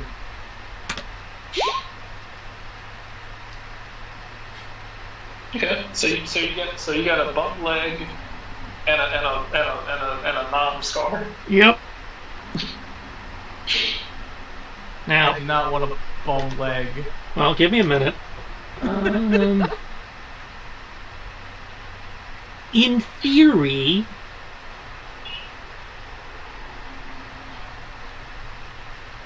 theory, Raised Dead will handle those. I'm Oh, okay really? with the scar. The non-scar could stay. Well, I'm looking at the effect of Raised Dead. Like, it closes all mortal wounds, but doesn't restore missing body parts. That implies a certain level of. Yeah. Regeneration. So mostly. Yeah, I would need regeneration to pull that off, which Yeah, it's like No, you're gonna need that's higher. not- You're gonna need a higher level than Cure Wounds to get rid of. Neutralizes any pure poisons, cures non-magical disease. No, see, I'm pretty sure. Like regeneration can fix the limb. Yeah, regeneration in It's theory. magical healing. It doesn't even say any kind of healing. It just says Actually, yeah, it just says Magical healing, magical healing removes the limb. Okay. Yeah, the injury heals if you. Both of them heal if you receive magical healing, which Raised Dead is. So. If you want to keep the scar, actually, I think I know Crib well enough. Crib would definitely want to keep the scar. I'll try to see if I can let him keep it. As part of the casting of the spell, if you're wanting to selectively leave that feature, we can do a caster check. Okay. Cool. This takes an hour. Okay. Yep. Let's raise our friend first, and then let's raise the pain in the ass goblin. Okay. Well, if you were taking that hour, anybody want to do anything for that hour? Short rest. Okay. Who wants to roll me the D100 for weirdness? Sure. Yeah, like you guys are gonna have to protect me while I do this.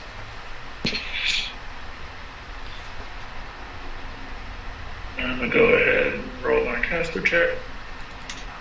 Please don't goof. Woohoo! Oh shit, that's a bad caster check.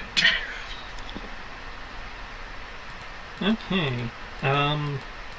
Anybody who looks outside during the duration of this casting will see that, like this morning, the ground seems to have come alive again. It's writhing and moving as if shit's happening underneath it.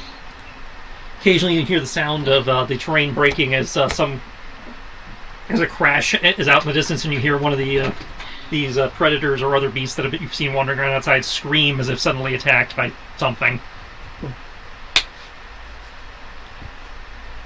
Okay. 29 caster check, 5th level spell. As long as there's no more Nemesis Rexes. Okay, so you do not take drain. Okay. Who wants to start our resurrection challenge? yes. I guess the person who's casting it, I will.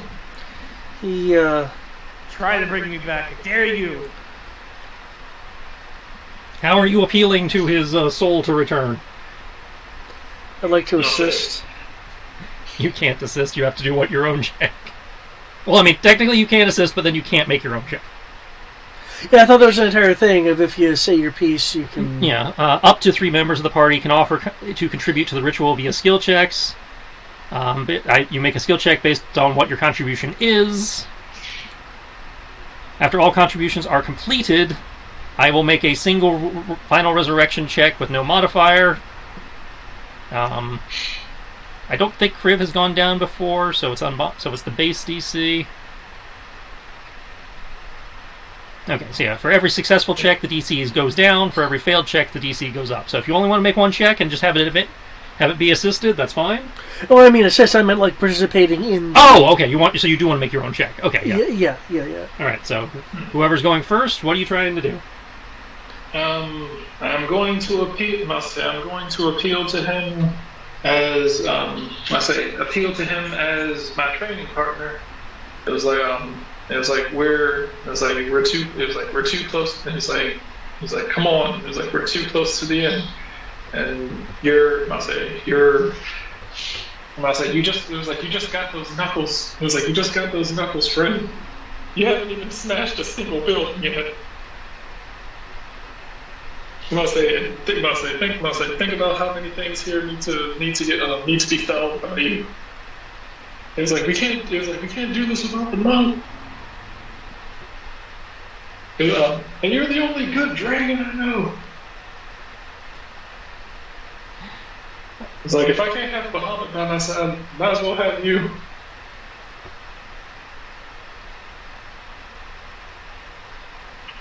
Alright. That sounds like a persuasion to me.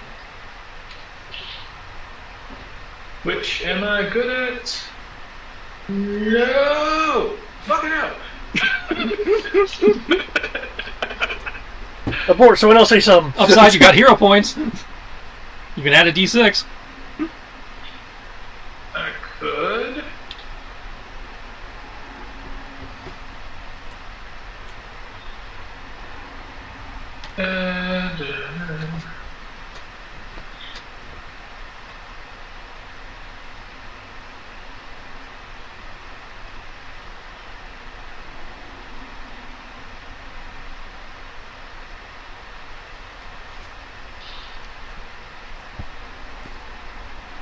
And I would like to use focused effort to to do this at advantage. Is this a skill check? This is a persuasion check, yes. Okay. I need to choose my words carefully. Sure, why not? I'll go ahead and I'll use a hero point as well. Okay. So you roll your persuasion at advantage, and then add a d6. Six. And I'm assuming this stuff points don't exactly matter here. If you can come up with a way to make them apply, I'm willing to listen, but, off the cuff, I can't think of any that would apply. Okay.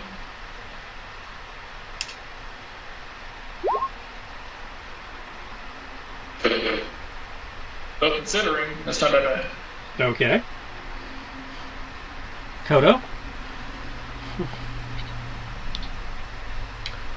Well,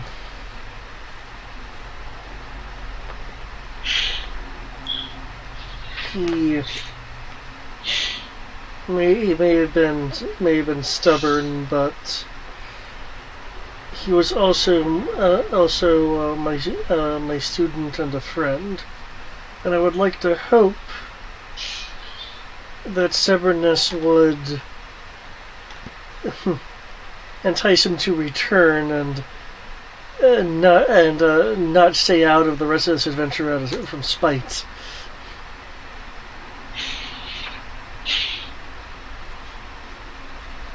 Besides, without you around, who's going to stop me from melting all of those ancient armors and devices we're undoubtedly going to come across?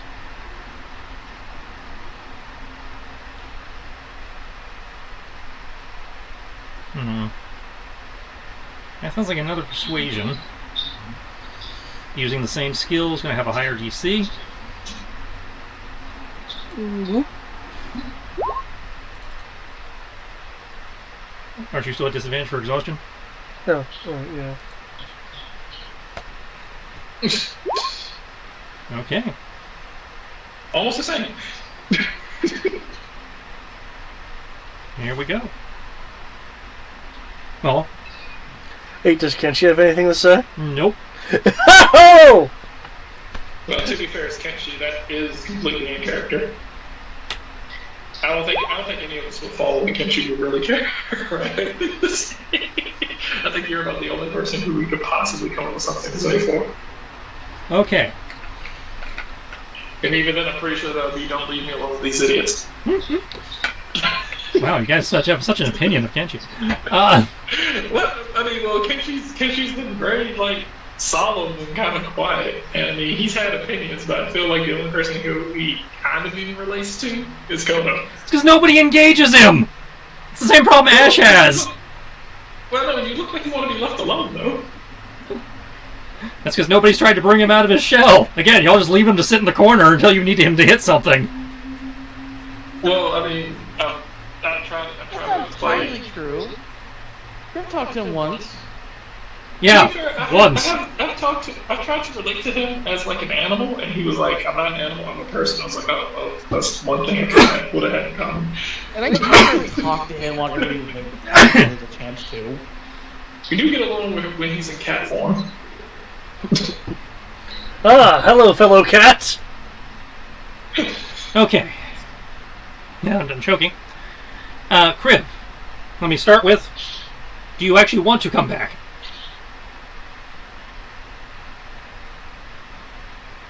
I'm not gonna say no. Okay, well, the soul has to want to come back for the spell to work, so I have to ask. Okay. Fuck you guys. Well, sometimes the player's like, no, I'm done with the character, let him stay dead. So, It didn't work when Buffy was resurrected. so they weren't using spells that asked. 5th edition, all these resurrection spells require consent. Yeah, that's part of the reason why I missed the original. It was like, I want to stay dead. Fuck you, my magic said you come back. Okay, Fucking consent laws. so you guys you do your ritual, you make your persuasions. You're not as confident as you would be under some circumstances, because most of you have been through enough of these at one point or another to know that usually these kinds of rituals actually require, go a lot smoother with some kind of physical contribution as well as appeals. But as the moments tick by, you begin to wonder whether it actually worked or not. There's some tense silence, and then a as Crib's battered chest begins to rise and fall. There we go. What's up? No, I'll say the moment he comes back, I'm gonna slap a bandage on his chest. Heal! Okay, so I'm dying again. Your one slapped at one point of skin. There's no claws, just paw pads.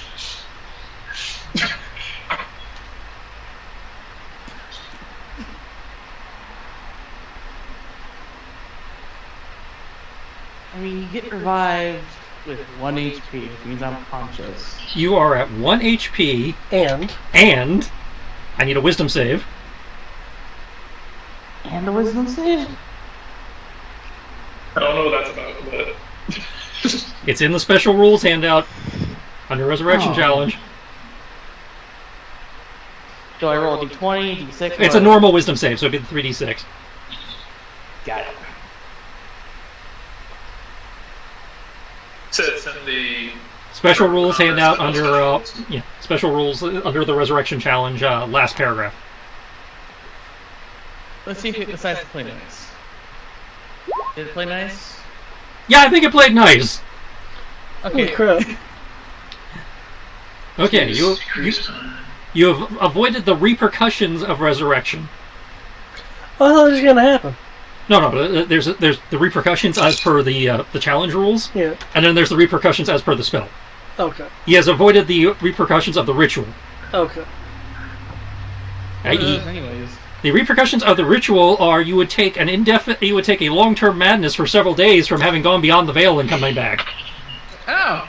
Wow. You avoided that. However, your body is still incredibly battered and fatigued, as coming back from death is still an ordeal. You are at a -4 penalty to attacks, saves, and ability checks for the next next few days. Every time you take a long rest, the penalty will reduce by 1. So for the next 4 days, you are at a penalty to life, basically. Isn't it like an exhaustion level 4? No, It's not even exhaustion. It's just that's it. it's just an effect. Yeah, it's an effect that you're at -4 to life. Tomorrow, when you after completing a long rest, you'll be -3 to life, Ah. and that just keeps decreasing until the penalty is gone, which again usually takes 4 days based on this. I thought it was levels of exhaustion for death. Nope, that's a different edition. okay.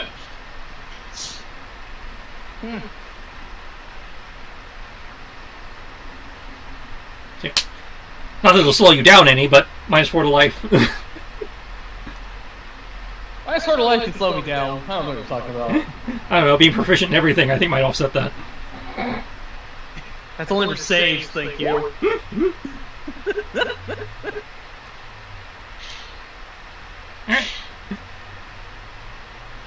And I need that caster check to keep the scar. Okay.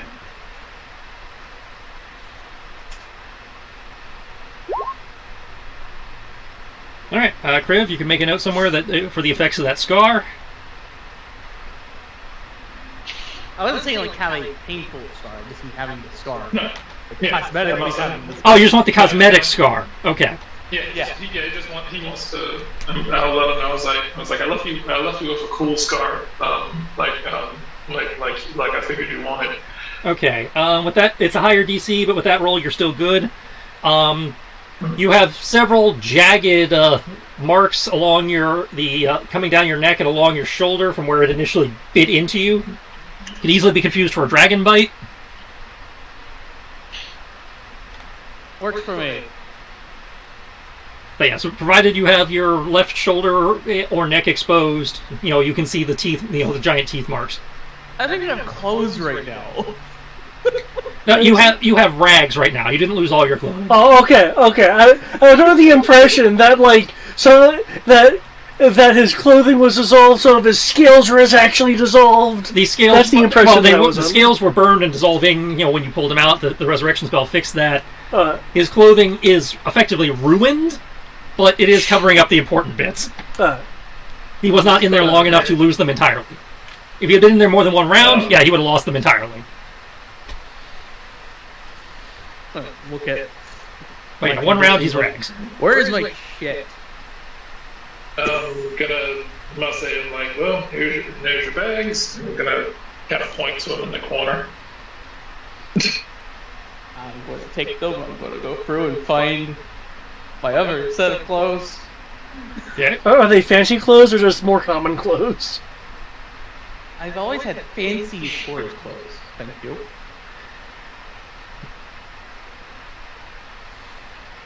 I've always been sure of that one. But, I will do that. Get into something that isn't rags. And I will Fanciest first person here. He's a good cat who passed resurrection. I'm going to then go over to the. I'm going to then go over to the old to the goblin. Yeah, how they doing? Oh no. Pretty good. That's pretty iced. Pretty good and dead. Well, if it wasn't for him, we wouldn't be here. So, I will do my best to see about bringing him back. We also want to be dead or dying. Kriv, do you want me to get you a toothless thing and maybe have it be a knuckler or something on you?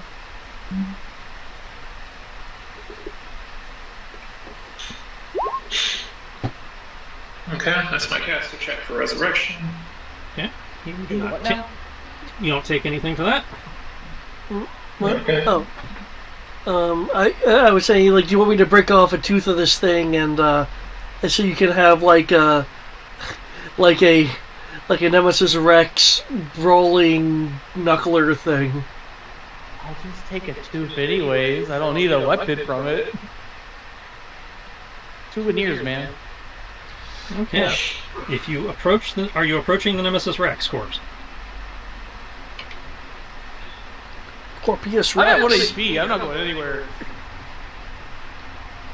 Okay. I'll do it. I'll get it for him. Okay, so approaching the Nemesis Rex corpse.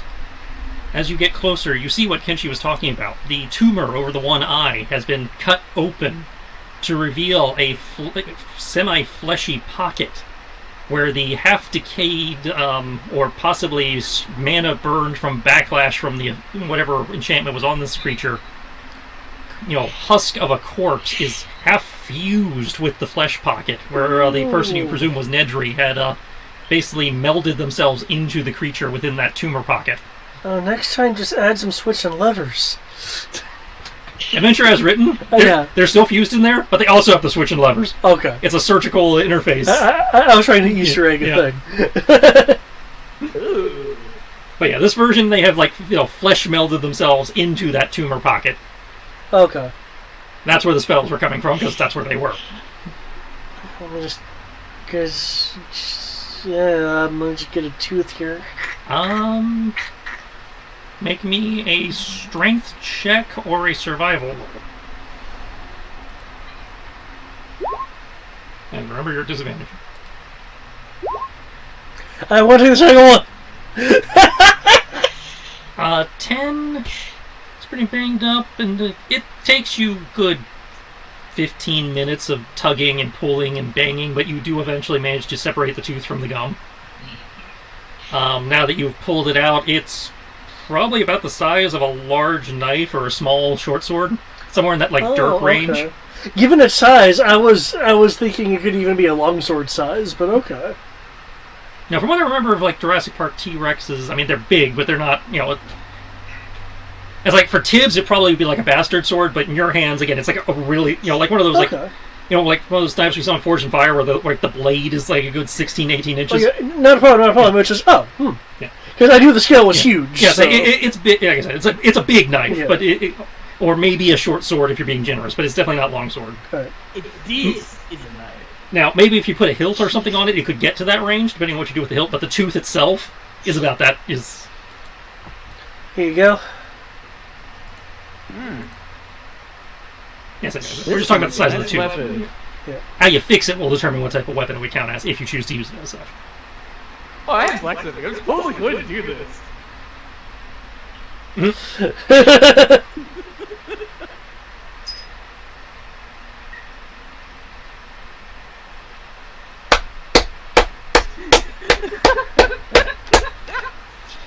Anybody else helping? Anybody else helping? I assume I'm going to be doing this while they're Well, Kodo's the only one who left. Kodo's the only one who left.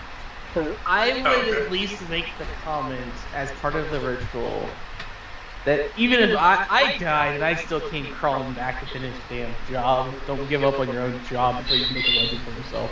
Are you actively contributing to the ritual? Yes, that's what I'm saying. Okay, then based on that phraseology, we're going to call that an intimidation at disadvantage.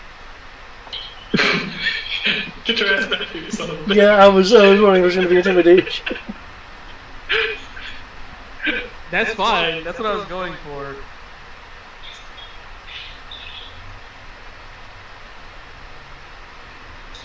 Man, I wish I was my Sunday character. This persuasion check would be at like a plus 13 right now. Oh wait, shit! I got stun points. Let me see what I can take of. While you're figuring that out, I'm going to take a quick bathroom break.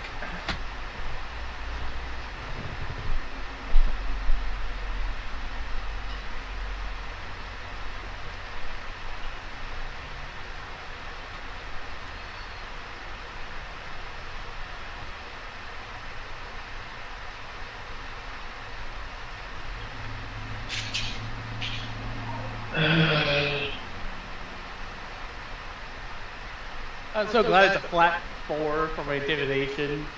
So it's just here, roll 3d6 and add a d12. There you go.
Yeah, welcome to the club of dying and coming back.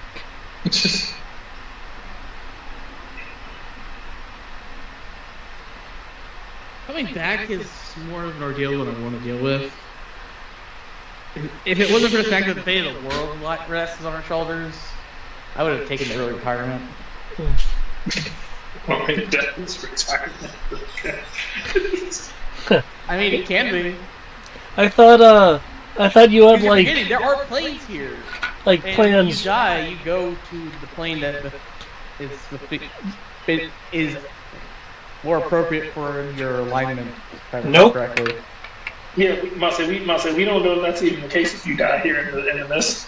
If you die in the mist, nobody knows what happens. But you got slightly wrong. Remember, this was established when you guys went to the dreaming pool. Yeah. As that you guys become one with the life stream. There is no separate. That's right. As there's only the one afterlife, and that's the life stream where the Raven Queen judges you, and if you're not worthy of being included in the cycle of reincarnation, she punts your ass into a hellscape. Don't you have plans with your family, or I guess for a family?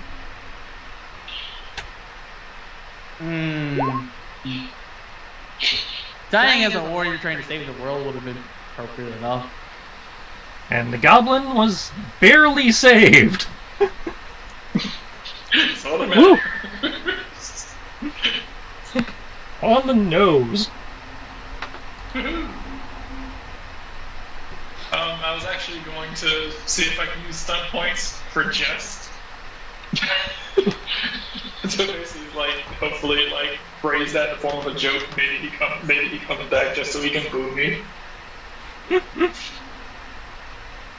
He's like, I'll just come back and like, just want to tell you. He's like, just want to tell you, the way you tried to call me back sucks. It's like, back.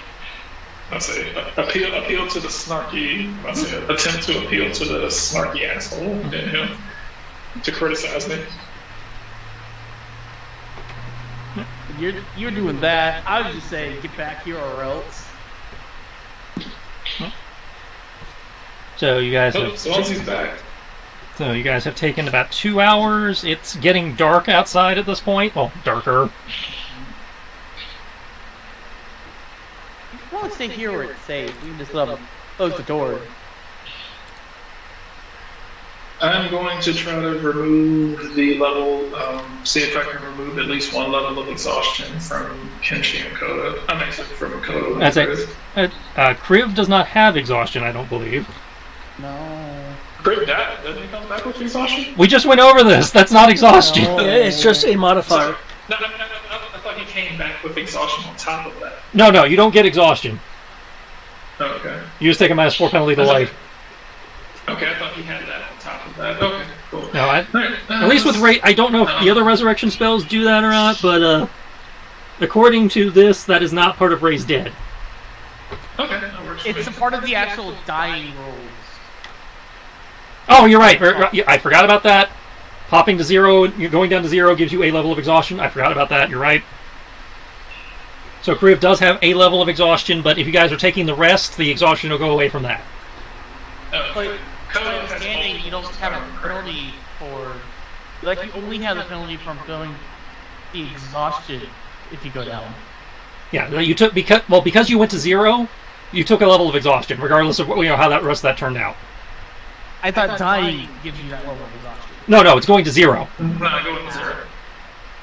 It's just, it must say David almost died that way, and I think Sunday's game where he went to 0, got brought back with like 1 or 2 hit points, got sent back down to 0, and he did that like 4 or 5 times and almost died. Yeah, because nobody bothered dragging him out of the battle zone. They just kept popping him up and expected him to. Yeah. It's like, I don't move fast enough.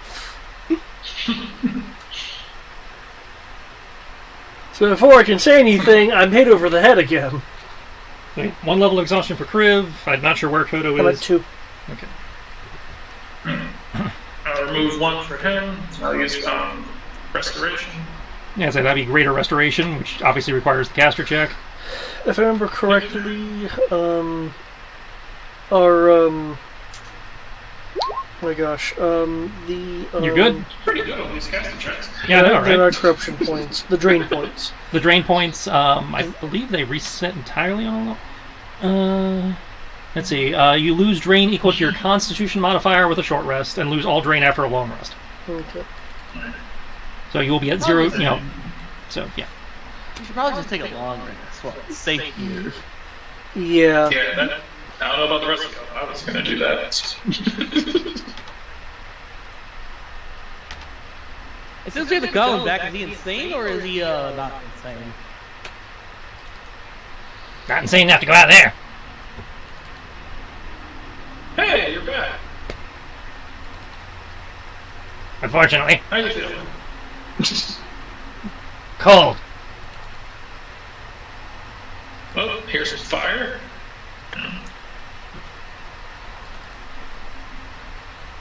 You hungry? Haven't had a decent meal in days. Yes, I'm fucking hungry. Okay. Alright, let's... Fucking died. No thanks to you fucks. Had a little Cartman slip in there. I didn't think that you wanted to die here, but... I don't want to die at all. Well, the courtesy of the cat, you're no longer dead, so you didn't die. Thanks. You got me killed and then brought me back. Big congratulations. You fixed your own fuck up. You got yourself killed, thank you, because you were trying to find this guy. By the way, apparently he's... Where is he anyways, Kodo? Where's who? The wanted guy. The guy who was talking to us and I assume was inside the thing.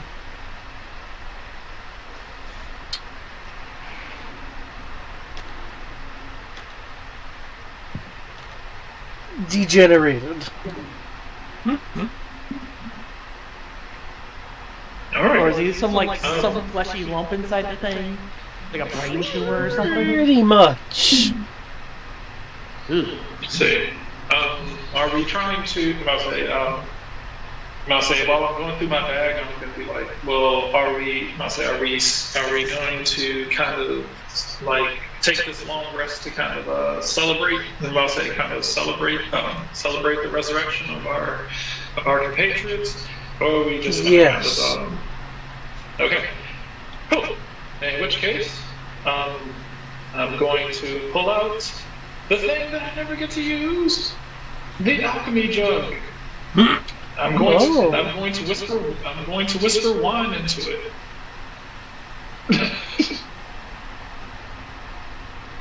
Okay. Pouring the wine from the alchemy jug, it comes out a kind of grayscale desaturation color. And instead of the normal liquid flowing sound, it sounds almost like a soft, like almost whispered scream. Oh. But the smell of the wine is normal, and if you are brave enough to taste it, it tastes normal. It's just more of the strange magic of this place affecting stuff. Would you? I'll say I'll pour a glass and I'll take a sip, and I'll go ahead and pour a glass for the goblin. It's like, would you like some? It's vintage.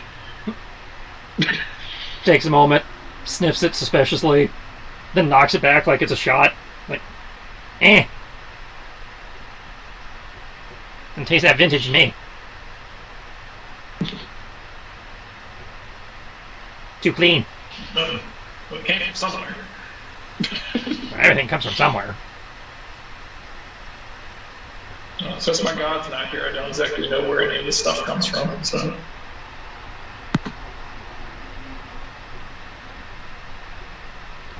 Alright, and I'm going to get us some. So I'm going to pull some of my reserve food out.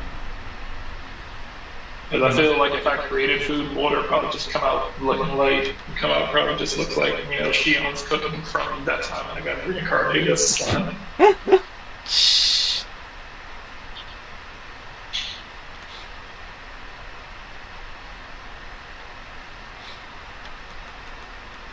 Alright. Cool. In which case, sounds good to me. I'm just gonna pull out some food for folks. Hand out wine, drink to your heart's content. So you guys partake in wine and, I guess, trail rations. And some water. So we got wine, water, and food, and mostly salted meats and stuff. And then we're gonna go to sleep. while these, I assume are, never sleeping kitsunes. Well, yokai, not kitsunes. Yep. Only want to use a kitsune. Thump. What's your technical species term? Kenshi's a yokai, specifically a Nekotama, I think is the two-tail. Okay. Yeah, Nakatama. I think more generically a Bakemono, but Nekotama's more specifically. Yeah. Okay. So you guys are able to take your long rest.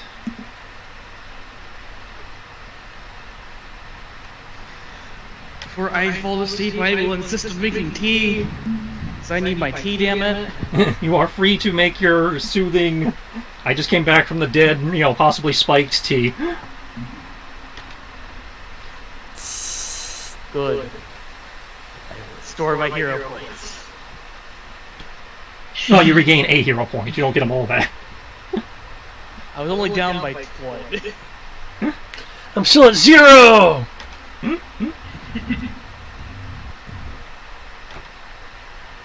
And I am down to whatever number. I am now at -3 to life and no longer exhausted.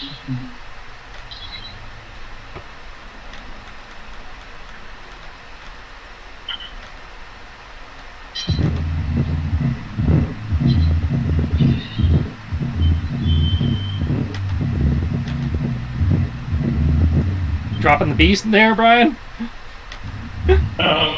Not exactly certain.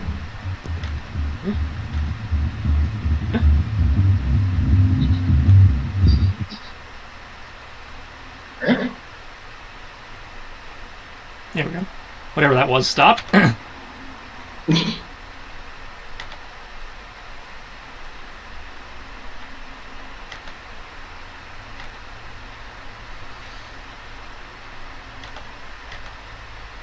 Alright, so you take your long rest. Come the morning, the goblin is gone. And somebody needs to roll me a weirdness, another weirdness check. I did the last one. Yep. Was it D100? D100.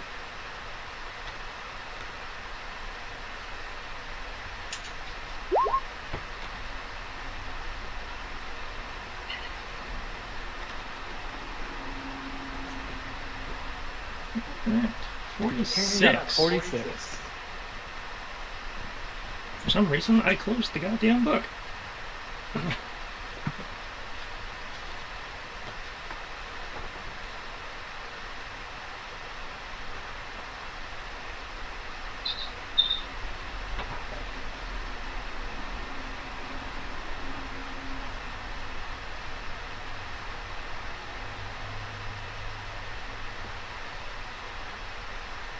Okay. I get to make a roll.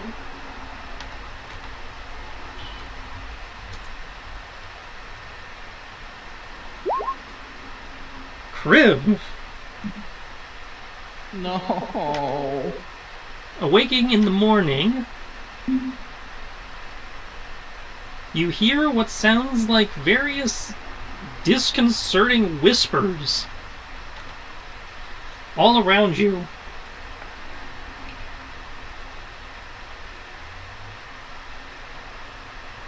They are unintelligible, but they are incredibly distracting.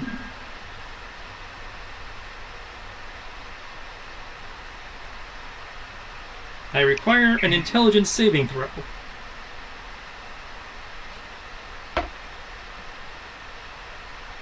Oh, wait, what are these things again? I just want to make sure.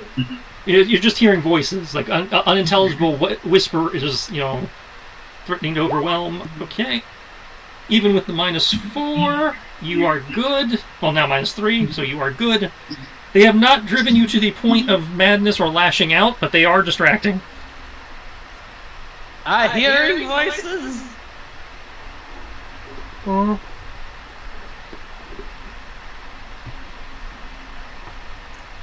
Do I hear him? You hear him call out, yeah.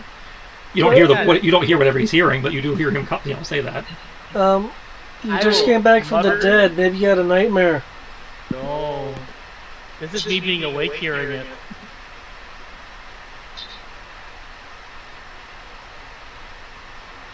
But I will take advantage of one thing. I will use stillness of mind.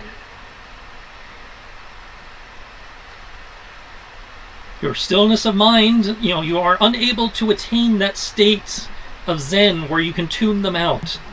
You are able to prevent, you're still keeping, cool enough that you're not lashing out, but the voices are still present.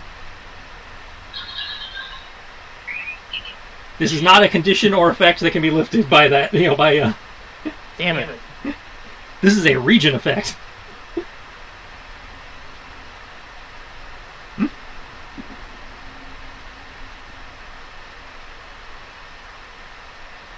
Upside, based on the other effects you guys have witnessed since coming here, it probably will pass in a while.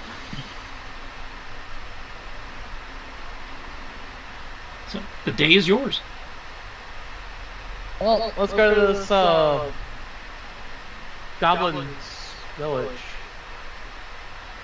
It's the only thing I can go.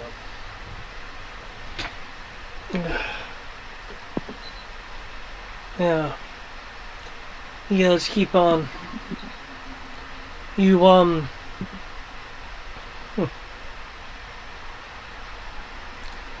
actually, you know what? I am, going to,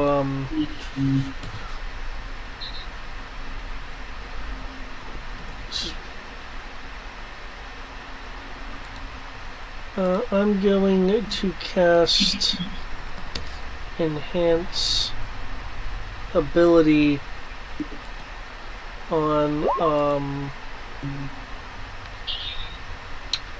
Kriv subtly, and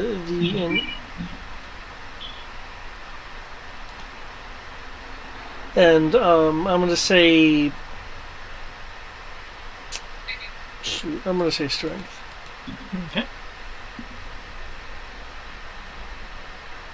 What are you trying to do? For the next, I believe, hour, your strength checks are made at advantage.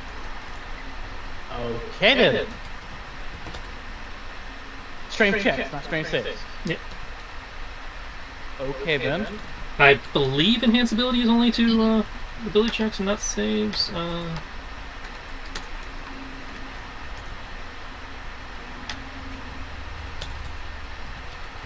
Yeah, it's checks. Okay.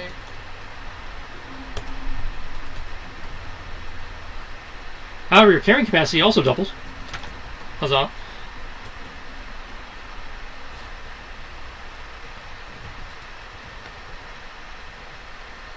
Okay. Upon exiting, assuming you guys do breakfast and whatnot, upon exiting the space, you note that the Nemesis Rex has been seems to have rapidly decayed, but the parts which did not rapidly decay were definitely picked clean by scavengers over the course of the night. Okay. So it's mostly just bone at this point. Yeah, fun. If you are wishing to make your way out of the town and down the rest of the way down the mountains, I will need somebody to take point and make me a survival check.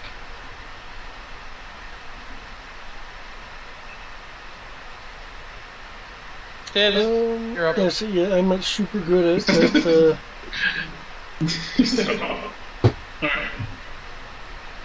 Alright. You're the one that actually has bonuses to it, outside of me just having a 20 in wisdom. Fair. Alright. So wisdom save? No, this is a survival check. Oh, survival. Yes. Survival. Here we go. Actually, let me check. I think I'm actually good at this. I believe you were proficient in that. Proficient. I was trying to make sure that I, didn't have anything else that made me like really good at it. Okay, cool. Survival.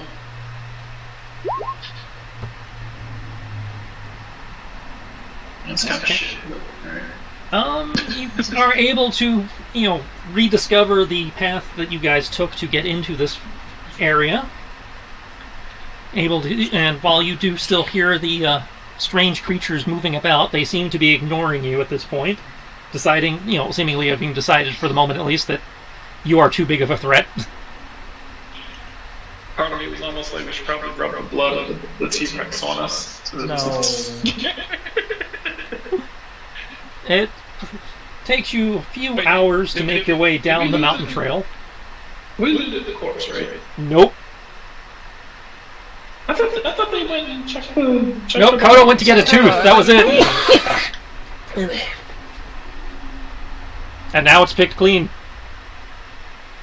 Kodo! I did exactly what I said I was going to do. And You're going to loot it! I said, hey, do you want a tooth or something? Yeah, okay, yeah. I'm going to grab more than just a literal tooth. I did exactly what I said I was going to do. I was too busy resurrecting people. I was tired. I was like... I'm going to literally slap Kodo on the back of the head.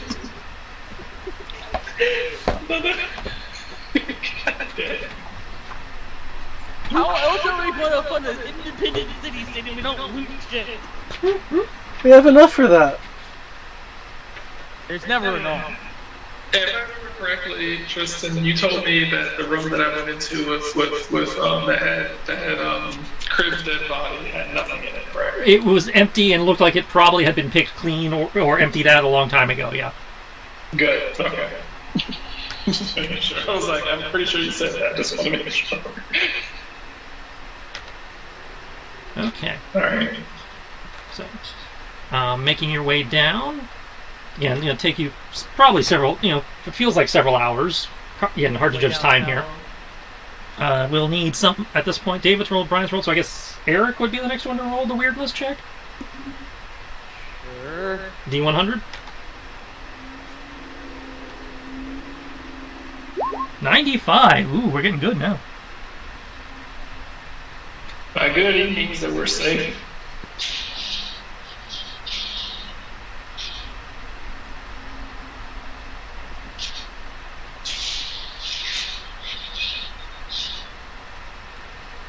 Okay.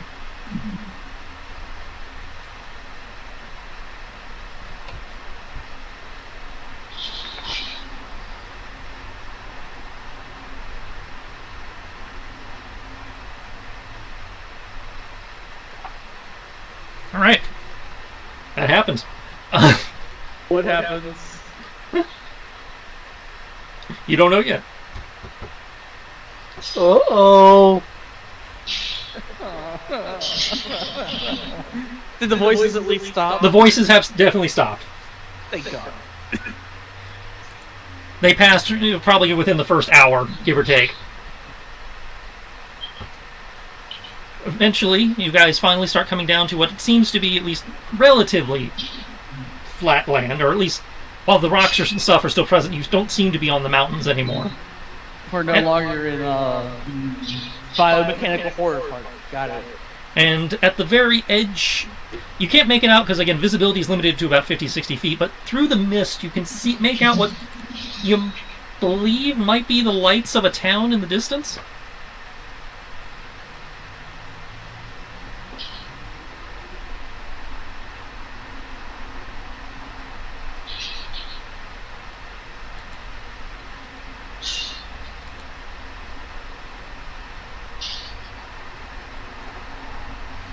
Okay.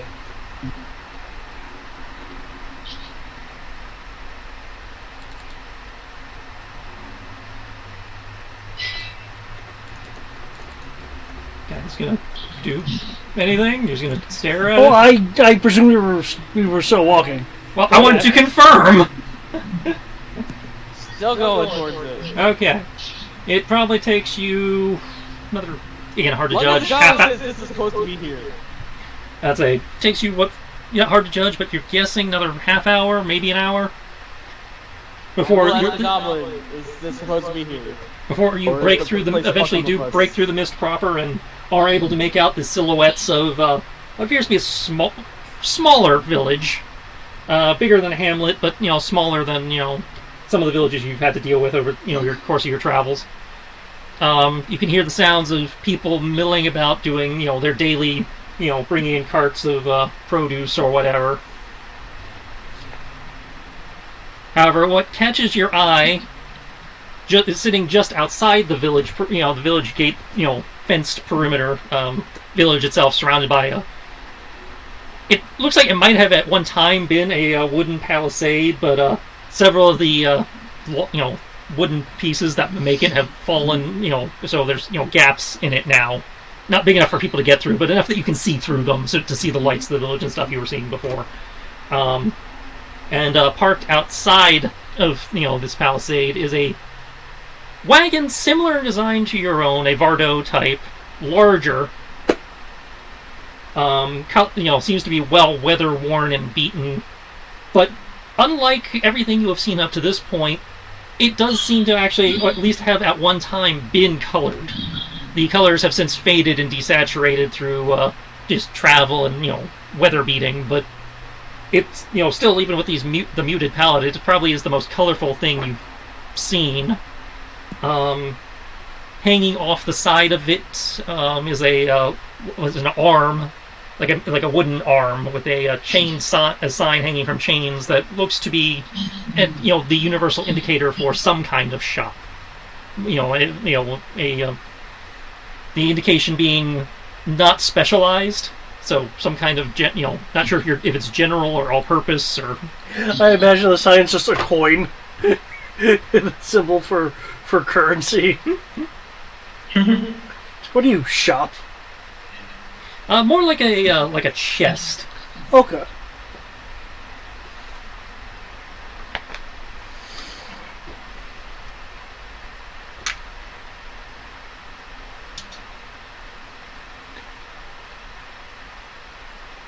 So I heard what sounded like perhaps like the transition to the end of the session. So we're still No. I could end it here, but this, I'm giving you guys an opportunity. Like, there's a town, there's clearly a shop. Do you guys want to do anything with these things? Maybe they have a stronger tea for you here. I don't need stronger tea. I need points. Well, you figure that out. I apparently have to go collect food. I want to sleep.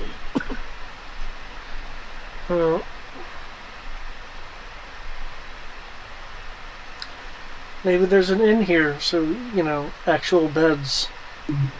But because we should at least get here, get a place to stay,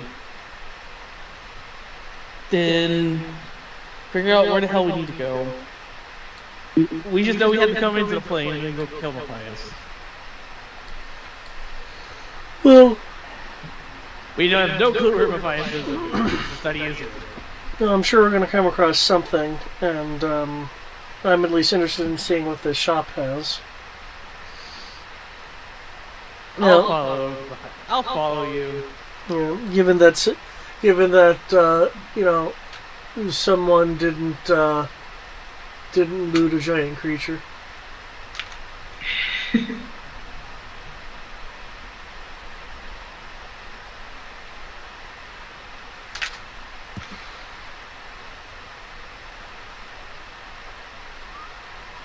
Also, I want to thank you, Tibbs, for saving my vanity.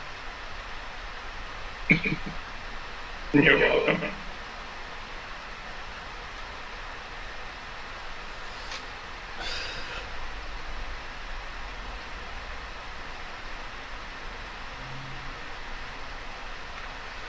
Hey, I'm sure Tris has a list for us, but as he said, he's getting food. Okay.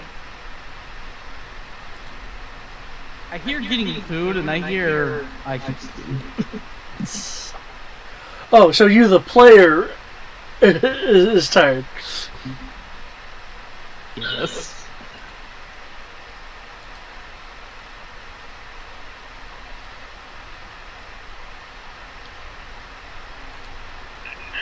We are currently in a city where Town. No, town, yeah. So there's. Right. So in the town. So none really assuming that there's no one really. There's no one really here. So was it like? I wouldn't think that this would be a populated place.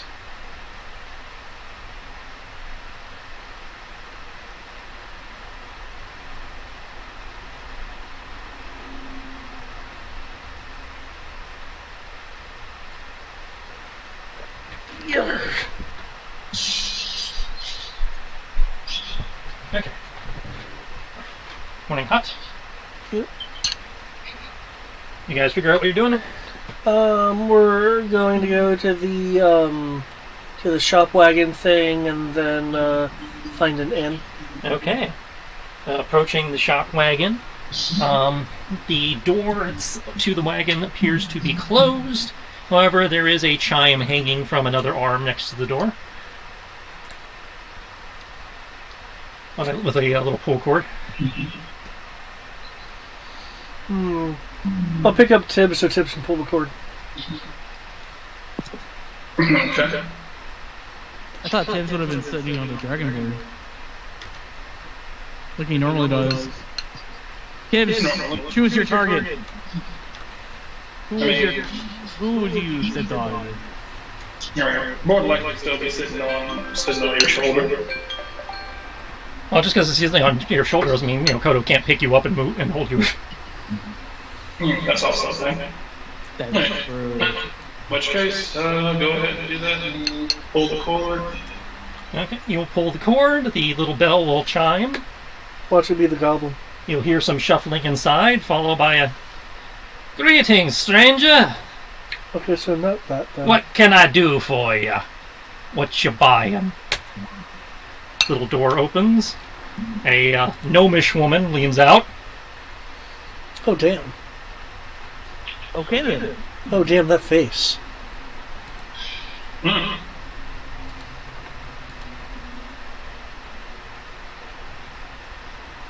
Sir. Hello, young lady. We're interested in purchasing your wares. And yes, that is a cat. Purchasing my wares, eh? Cat's not for sale. Just a moment, then. As she goes to pull open her coat, reaches inside, pulls out a book, Other rascals look like that. thumps the side of the wagon, a little table, like a little like fold-down table comes down, as she puts the book down in front of you on the table. What you buying? As the GM posts the shop in the Skype. 12 potions of healing, 7 potions of greater healing, 5 potions of superior healing, 4 potions of supreme healing, a potion of cloud giant strength, 2 of storm giant strength, a potion of flying, a potion of invincibility, a potion of vitality, a universal solvent, ammunition that is at +3, the apparatus of Halalish, 2 horseshoes of Zephyr, a luck blade, No results found. That's because it's in the manual of DMG. graceful Right? exercise, However, the ring of air elemental command, What the fuck? Belguard shield, Okay. +2 studded lever armor, and then a bunch of spell slots. And in this case, I've read everything else already. I might as well read these as well. The first one is Create Homunculus. The next one is Inflict Wounds. Then there's confusion, insect plague, I'll grab Tsunami. that. How much Scores is the it. manual being charged for? absorb elements, raining smite, magic circle, cloud kill, and true resurrection. The absorb elements was the one I was laughing at. I was like, why the fuck did you generate a scroll of 8th level absorb elements? Oh yeah, absorb elements is at 8th level. That is kind of funny, actually. Also, there are no manuals in here. Yeah, there is. List. You've obviously read right over it, but it's there. Oh yeah, I did. Manual of graceful exercise. I would like to purchase some ammunition, assuming that ammunition is actually, bullets. It's whatever ammunition you need it to be, love. I need bullets. Just spent a lot of them. Bullets are what you need, bullets are what you'll buy.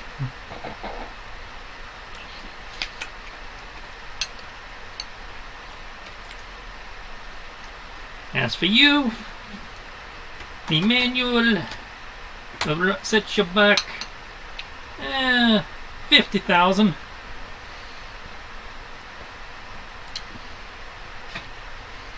Okay.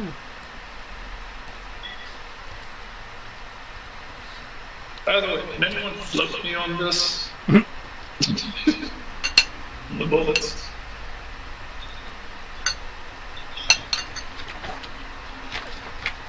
See how much bullets actually are.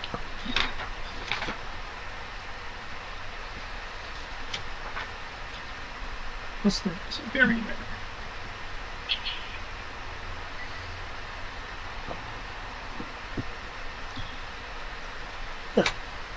Bullets are 50,000 gold per batch of 20. Got it. You are buying effectively legendary weapons in bulk. Well, very rare. That plus 3 was legendary. Depends on the item. Because it only goes up to plus 3. Depends on the item. Ah. Plus 3 is very rare. Plus 3 and an additional effect is usually legendary. You said 50,000? That I did, love. Oh. Do we have that? What? I believe you have that from the pterodactyl nest. There's also the giant rock of gold. Well, again, we've been trying not to abuse that. You asked if you had it, not if you wanted to use it. No one touches my 220,000 gold worth of platinum. As you can see, 220,000 gold at these prices may not go that far.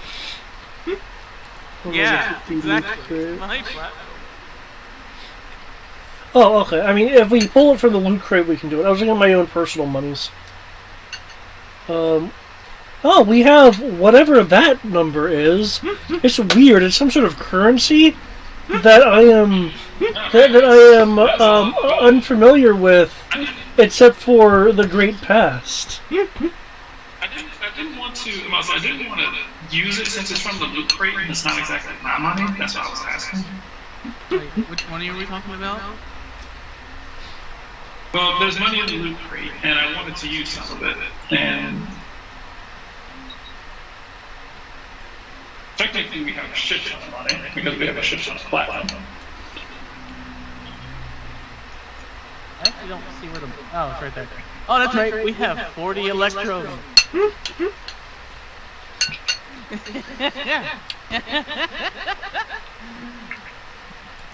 We still go spin it at the end just to mess with Tristan.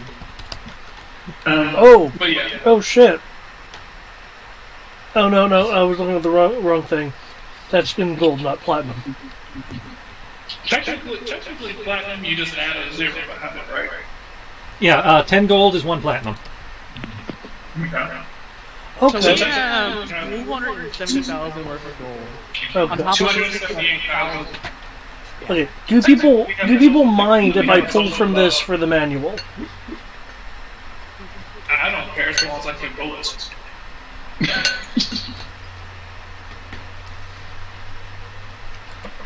I need bullets because I basically use about 20 bullets. Do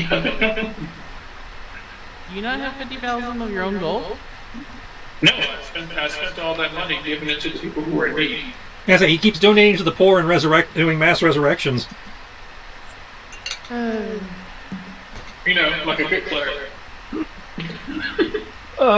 Is my expenditure approved? What does the manual even do? Can more than one person use it? If you wait for it to recharge. Doesn't that take decades? It takes a century. That's not too long. Only one that has lived long enough to wait for it to recharge. Technically, I'm sorry. I was remembering I existed for a second. I know that you were. Gainful. Yes, it's gainful exercise. Was Yeah, it? I know. I'm not talking about gainful. I'm not. Gainful exercise. I'm just Graceful pointing out exercise. that his character is the only one who can wait that long for that. It's plus 2 You'd strength. probably be busy off doing something else instead of waiting. But yeah, the exercise manual is a bonus to strength. +2. Yeah, which you guys would know because you encountered these books at the library when you got your free bennies. Yeah. I put mine in wisdom. I use mine in dex. Which is helping me exponentially.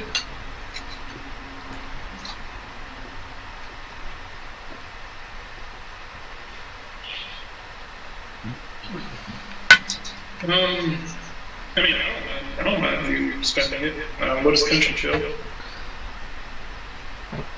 I got no need for the money, so if you guys want to use it, now would be the time. I feel like. Griff? Yeah, I don't care if y'all want to use it. I just want my 4 to platinum that I can sit on. I'll say, yeah. I'll say, I just need my bullets. How many bullets, love? You said you're at 20? No, I said you'll buy them in bulks in groups of 20.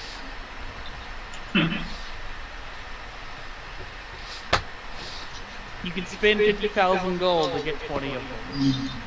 Yeah. I have more. I would try to barter, but my persuasion is crap. My persuasion is crap. I can't do it.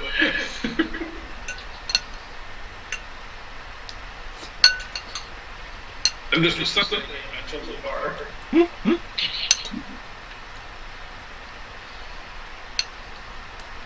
And I'm a cleric, so I can't lie. So There's true. nothing saying you can't lie as a cleric. Hey, it's 100% depending on your god. Now, as a lawful good character, he has a hard time lying, but that's nothing to do with his god.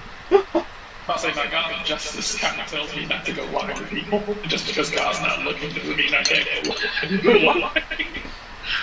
Even having a god that has justice does not preclude you from lying. Yeah, it's the lawful good. It's the lawful good that makes it hard for him to lie.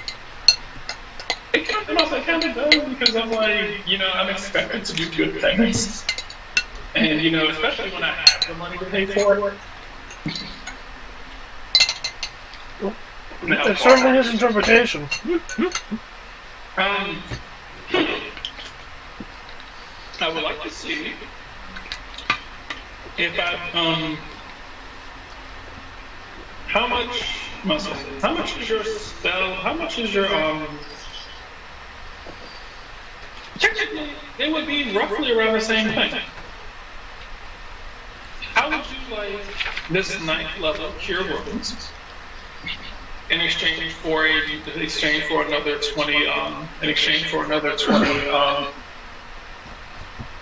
in exchange for another 20 bullets? You said 9th level cure wounds? Yes. 1 second. Pretty sure I know what level that is, but just to be sure.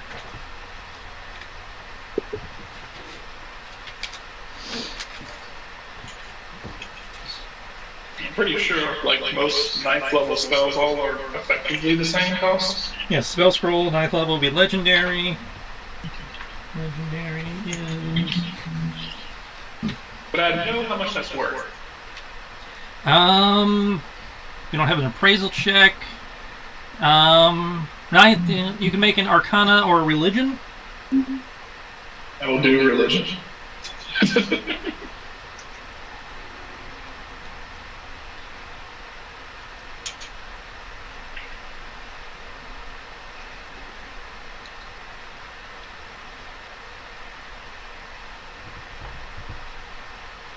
Arcana and religion are both the wow, that's bullshit. Oh, no, religion, I have 2d12.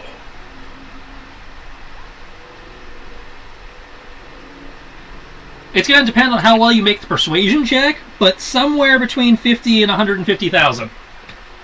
Jesus fuck. Okay. Am I anyone good at persuading? 9th level spell scrolls are worth a lot. I'll give a talk. Well,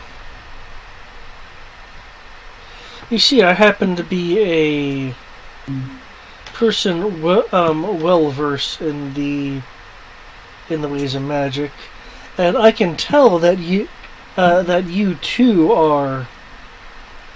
Hells yeah! I see you two are a person of culture. Yes.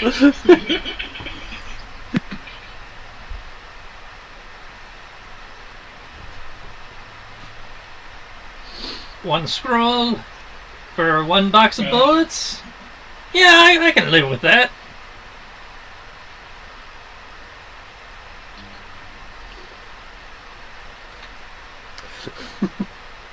Seeing as how we might not see you again, could you throw in an extra 10? For you, little one, I'll throw in a whole nother box. Ooh. You are not muscle. You are as amazing as you are roughly. Thank you so much. No, I'm just giving you actual market rate. Your scroll was worth 100, so that's 2 boxes. Thank you, muscle. I will look at and bow and mark that off my list because I never saw myself using that. So you traded the scroll for 2 boxes, and then you paid 50,000 for a 3rd box. No, if I can do that, I don't foresee myself using 40 bullets. Okay, so you're just doing the 2 boxes. Okay. Yeah.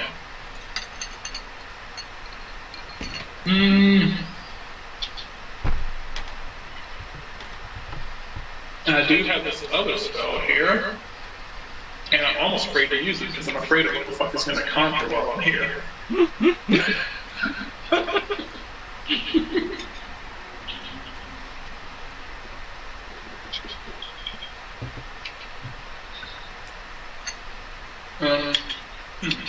Let me look at her list again.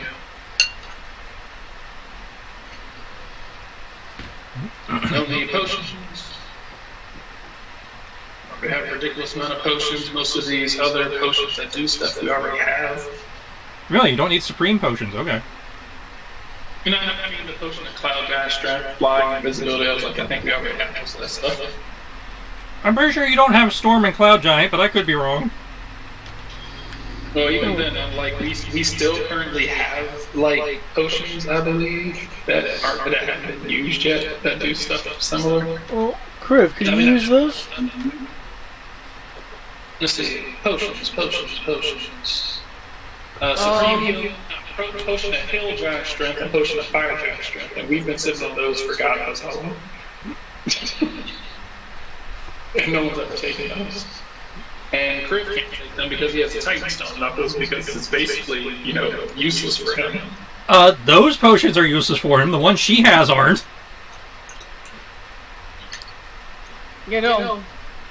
Those would make me have a much higher strength, which the Titan Stone gauntlets would then be better with.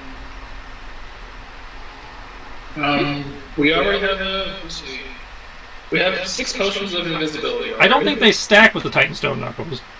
Is that because I wasn't quite sure the Titan Stone Knuckles worked in regards to that? No, the Titan Stone Knuckles set your strength. Oh, damn. Okay. Sets it. No, it sets it at that number. Okay, we do already have 2 potions of vitality. We don't have the universal solvent. We have potion of vitality. We already have potion of invisibility. You guys must be the most conservative spenders I've ever seen in D&D. Okay.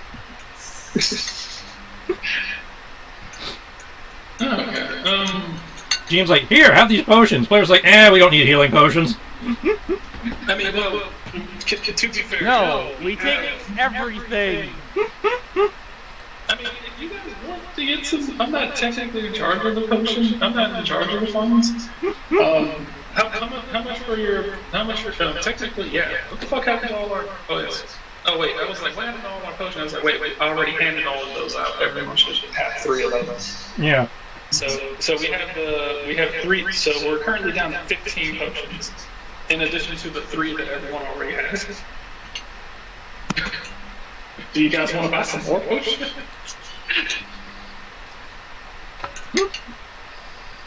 I'm sorry to say this, but we should always buy healing alternatives when they are available.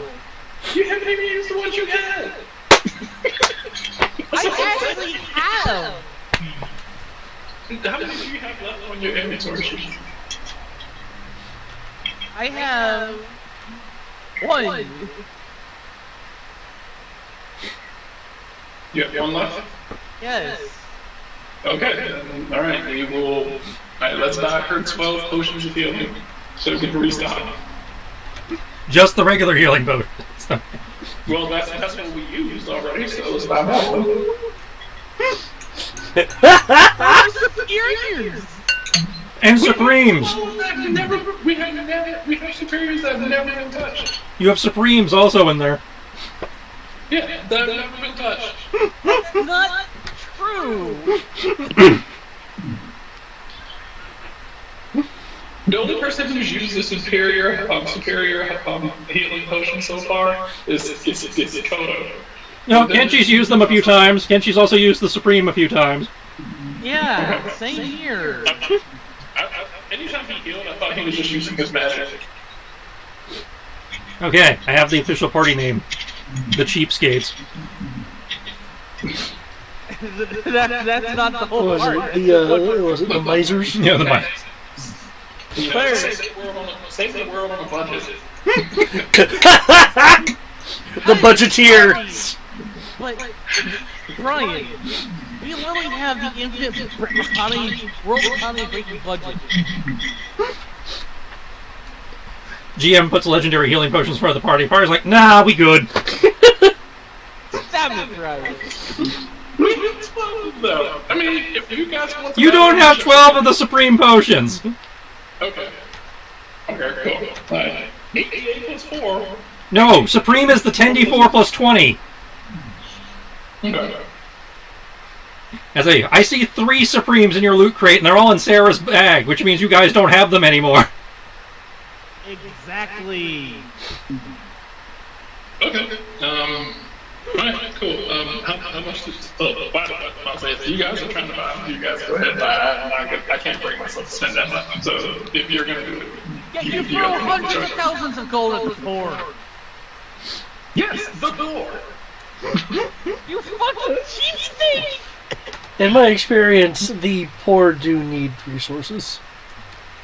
The two are not mutually exclusive, but... How dare you have the poor instead of yourself? What kind of are you? Wow, roll 20, you're on a thing tonight. Okay. Supreme Potions, 25k a pop. So 100,000. If you want all of them. If you want all of them, I cut you a bulk discount.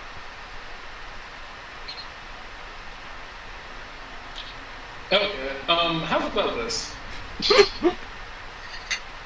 All 4 of those for I'll pull out my 8th level conjure celestial scroll.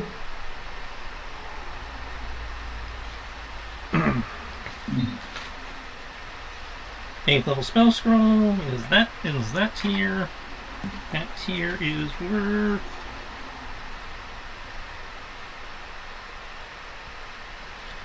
Yeah, that's not that wouldn't even cover 1. Jesus Christ, so wow, it just jumps that out from 8 to 9. Yeah. Yes. Fucking ridiculous. Okay. Base modifier goes from 20,000 to 100,000. Okay, so it's that 1 week to a year bullshit again. It's going from a very 8th level is very rare, 9th level is legendary. Fucking fuck. Okay.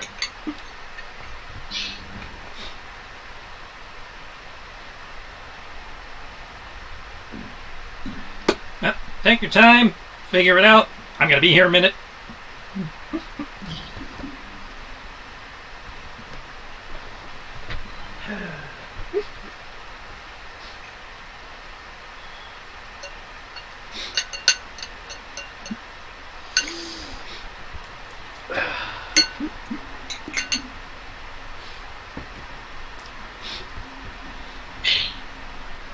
I'm just gonna let him hash it out. I'm working on it.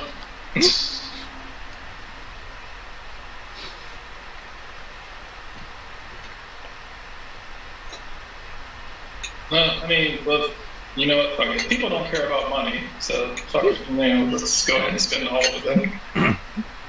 Hey, don't go crazy.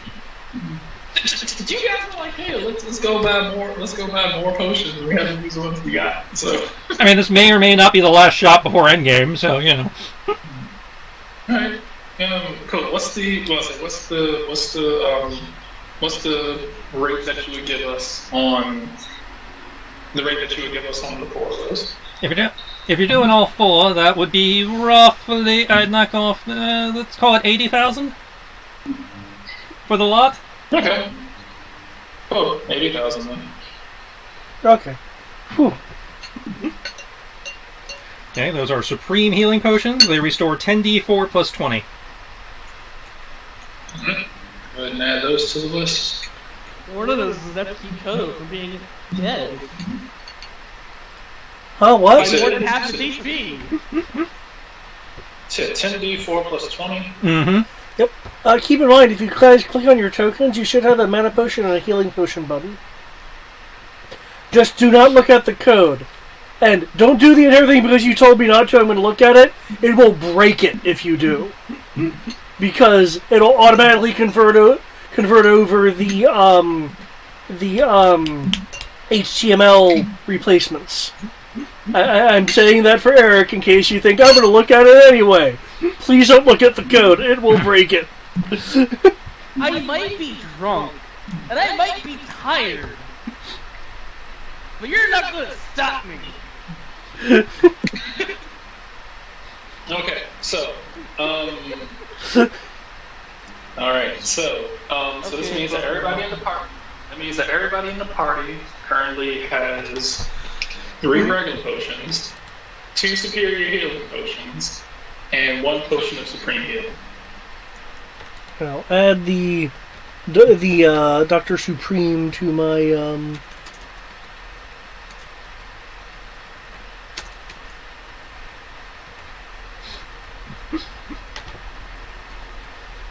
Man, that was an ordeal. Okay, so cool. Everybody's got it.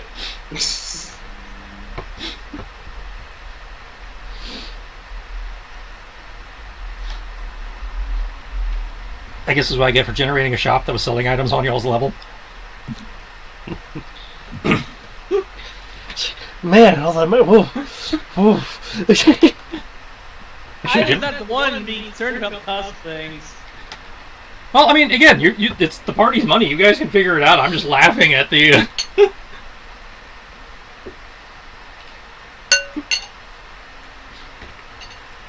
I have the exact opposite reaction most D&D parties would have to some of the stuff in the shop.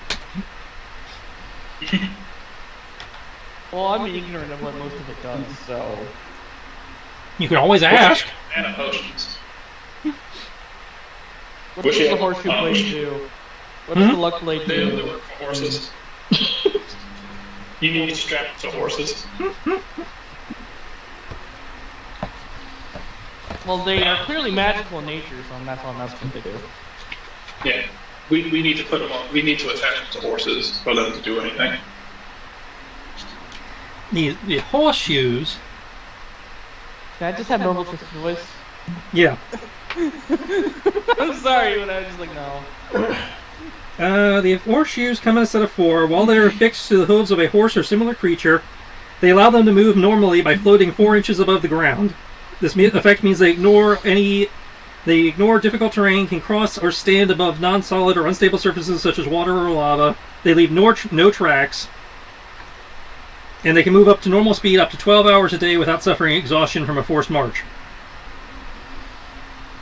Okay, and what about the luck blade? I am so glad you asked. I can't use sword, so I didn't ask.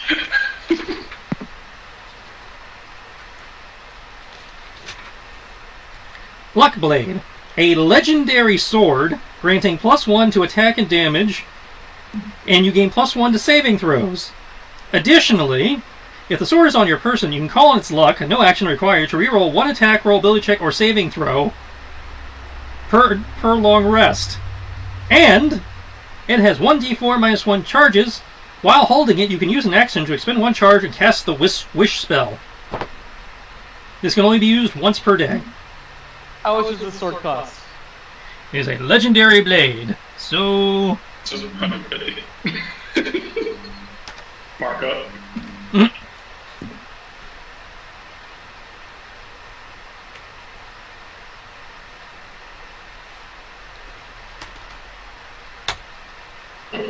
Wow, Brian. Random roll agreed with you. 150. Well, I have conveniently 25,000 platinum, so I can afford this. It does require attunement, though. That's fine. A blade that gives me a bunch of wish spells. I'm gonna take that. It has a monk that's Let's can see. say. I Let's- can use it. Let's see how many charges it actually has. 0. It can have a No. minimum of 1. 1d4 -1, so minimum 0. No! However, you're in luck. Your d4 rolled a 4, so that's a total of 3 charges. Does it restore, or is it just all it has? No, Yeah, that's all it has. Once it's done, it's done.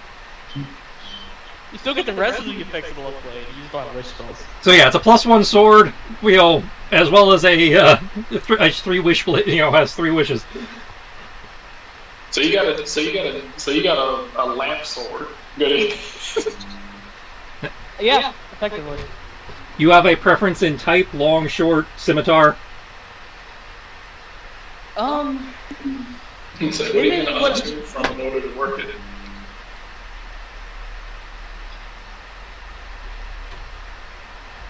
It would technically be. What's the sword that's smaller than a katana, but isn't the The suicide knife? Wakizashi?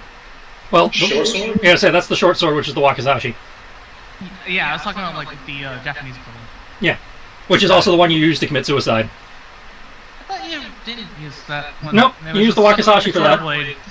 Nope, I was pretty sure it's a sword blade than short sword. nope. You have the katana, the wakizashi, and then you have the tanto dagger, which Can I have it as a tanto dagger? no, it has to be a sword. It has to be a type of sword. I'll take it as a katana then. Okay, katana in this game is generally treated as a longsword. So she will nod, you'll hear some crashing in the back, and then she will come out with a... I'm impressed to see that you have a Yoken blade here. takes all kinds.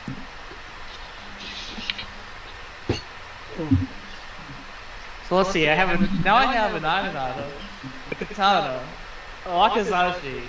Sadly, wakizashi's a normal sword, but I still have it. Yep, you now have more samurai equipment than the actual samurai in the party. Yes, I do. And 2 of them are technically legendary items. I don't suppose you happen to have No, your Naginata is an artifact. Isn't that the same thing? No, artifact is above, a tier above. Yep. But I thought it only goes with the legendary. No, legendary is the highest you can buy. Artifact is, basically the plot items. So, like the Hand of Vecna would be an artifact. Your Naginata is an artifact. So let's see. I have attuned to the Titan Gauntlets. I have attuned to the Naginata. I can have 1 more because you can only have 3 if I recall. Yeah, you're normally allowed 3. I don't know what other magic items you have. I don't have any other magic items. I don't suppose you have a watcher back there. A what? No. But I can do you one better. What? Pops down, goes around the side, opens. goes to open chest on the side of the thing, then folds down the front of the chest, and Walks into the chest, like it's a dimension. nope, whistles into the chest, Oh no. What have I done? and there's the sound of mechanical crunching and walking.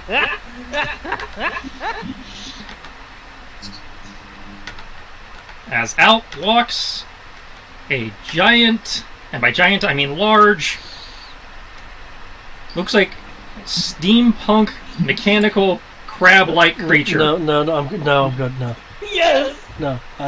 Thank you, but no. You go back. Go back.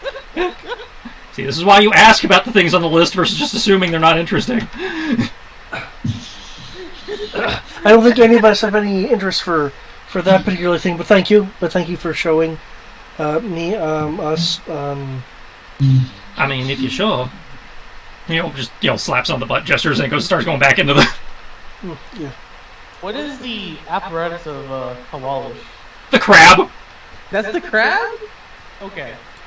The apparatus Koalish is a large sealed iron barrel within which 2 creatures can climb inside.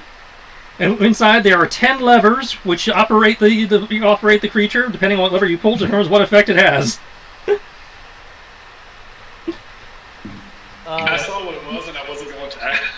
That's it. It is the apparatus Koalish is basically a legendary magic crab tank. It's a legendary steampunk Tachikoma. Come on, Kodo, you know you want to. No, I know I don't. Yes, If you want to, sure, but not me. You know you want to. No, you know how I was at Corvus.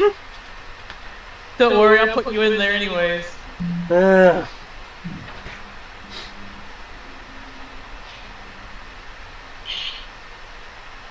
I'm pretty sure I know what Ring of Valor Elemental Command does. It basically lets you summon. I'm not going to stop you from buying it. I think it just lets you command them, not summon them, but I will double check. Feel free to purchase it, but I'm not going to like it's it. a 2-person crew, and you don't want to be part of the crew. Part of the crowd, part of the crew.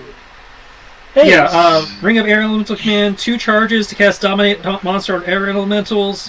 When you fall, you can cast Featherfall on yourself. Allows you to speak Auron. Gain lightning resistance, a fly speed, and can cast some spells from it. oh, we have Yeah, Tibbs and but Kenshi. you have to kill an air elemental while you have the ring. No, you don't.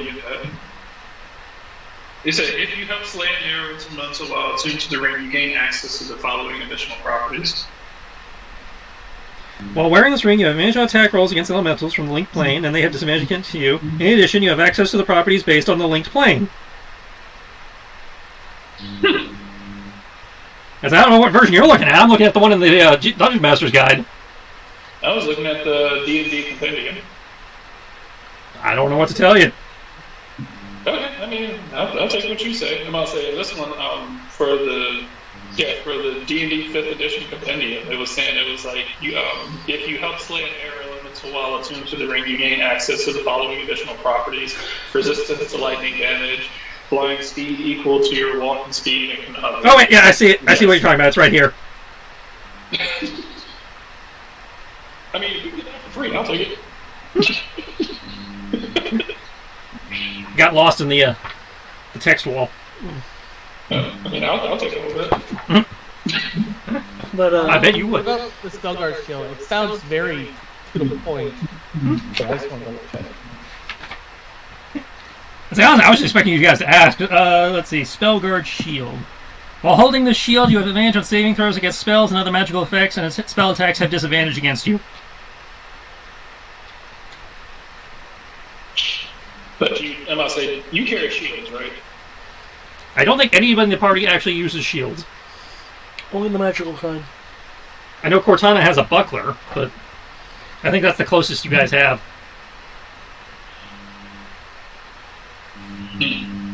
I think, unless you traded it out, I think you're proficient in shields.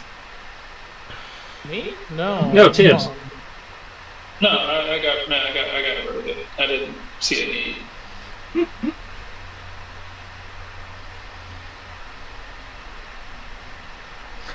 But yes, Kriv. I mean, there's Tibbs and there's Kenshi.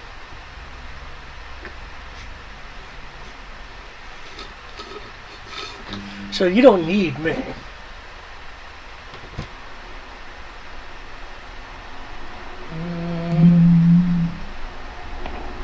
I'm content with what I have.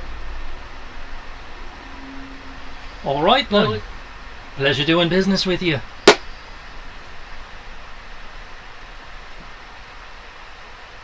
Give me a shout out if you see me again.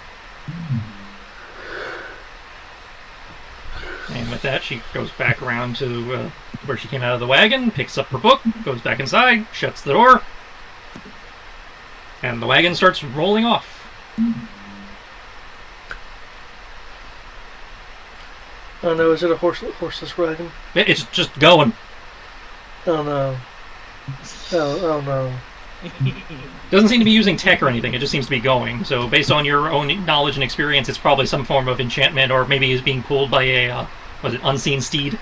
Oh, that's much better. Okay, that's fine. Yeah, because it appears to be, again, like similar to y'all's Vardo, but more of a merchant-oriented design. Yeah, okay, that's fine, that's fine.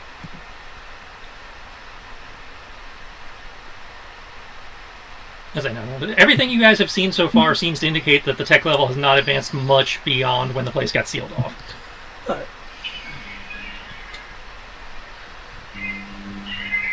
Alright.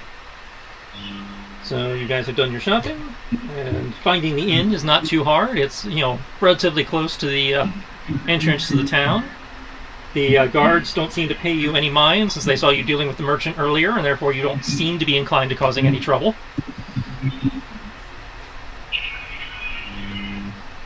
Unlike Brian's microphone, that's randomly giving us feedback again.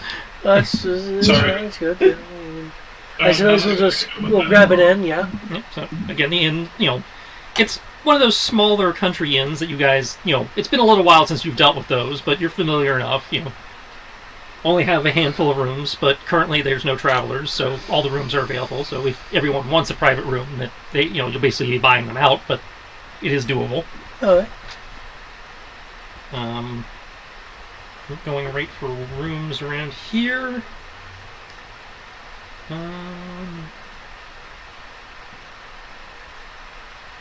I have to look that up? Is that no.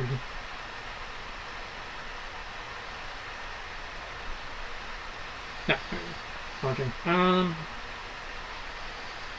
You're looking at roughly, depending on whether you're taking the nicer rooms or the average rooms, 3 to 5 silver per person. Alright. If you do a full gold, that includes 2 meals and a hot bath. I will be a dick and give 5 gold. They will look at you confused, not really sure what kind of services you're expecting from that. No. Let's not use the gold. What is that in Electro? We gotta get rid of it. And Kriv explodes. Cribs will claim that he can't count, but to keep however much he give. Let's see, 1 electrum. It should be 5. It should be 1 to 5. Nope. Electrum is 1 to 2. Oh shit. Really? Yes, this is why I hate Electrum. It doesn't work with the conversion rate of all the other money. Damn, I was trying to find an excuse. Was 1/5 one of the earlier editions then? It's 1/5 to silver. It has this weird conversion. Everything else is like increments of 10. Electrum's like, what coin are you comparing me to? That'll determine what my conversion rate is.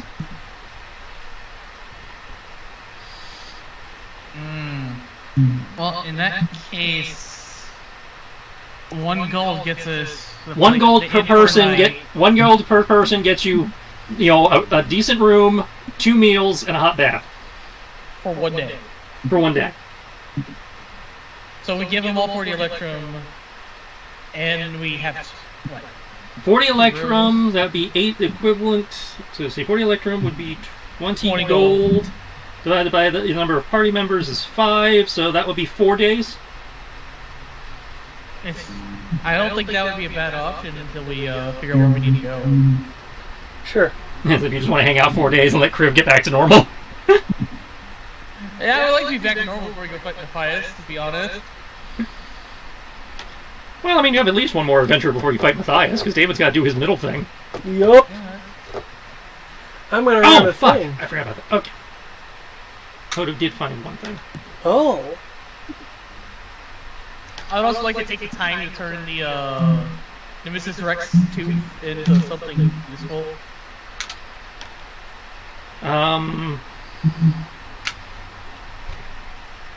Technically, Bonecraft doesn't go under smithing. Can we pull it in Yasha? Have the tooth be a powerful item? Well, I'm not saying he couldn't use it to become a powerful item. I'm just trying to figure out what tool proficiency would be used for that.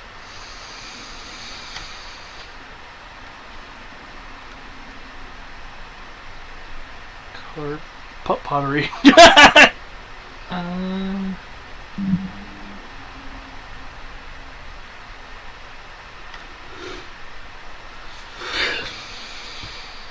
Yeah, I guess probably smithing is as close as the game gets. Yeah, it really is.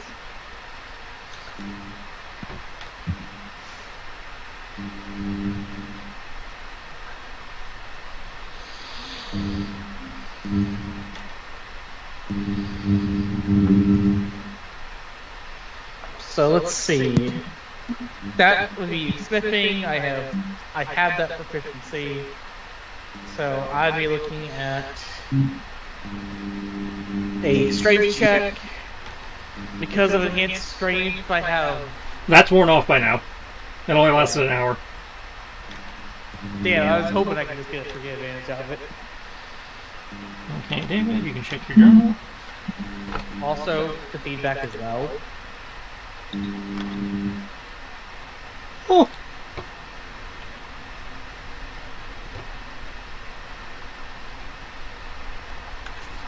Beep, beep, beep, to you.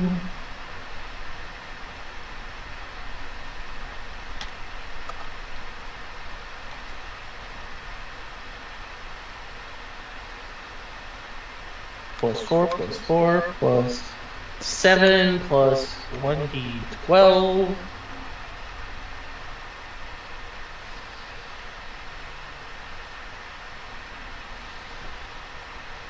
A 24 to turn this into a very nice "This is a night" Australian accent style. Okay, 24, increased DC for unusual material. Yeah, you have a reasonably functional knife. It will count as a +0, meaning it counts as magical for overcoming resistance, but does not give you any bonuses. Neat. Okay. That's why I just wanted to turn it into a functional souvenir. It's long for a knife, but again, probably would fall slightly shorter than your wakizashi. Cool. So it's a large knife, but still in the knife category, kind of like like a machete size, roughly. Cool. You know where it's gonna be? I'm basically, the shoulder straps that you see like investigators have. Mm-hmm. I have one of those. And it's going to be literally sitting there at an angle on my chest now. Mm-hmm. Mind you, the katana is obviously like a normal katana up at my waist, but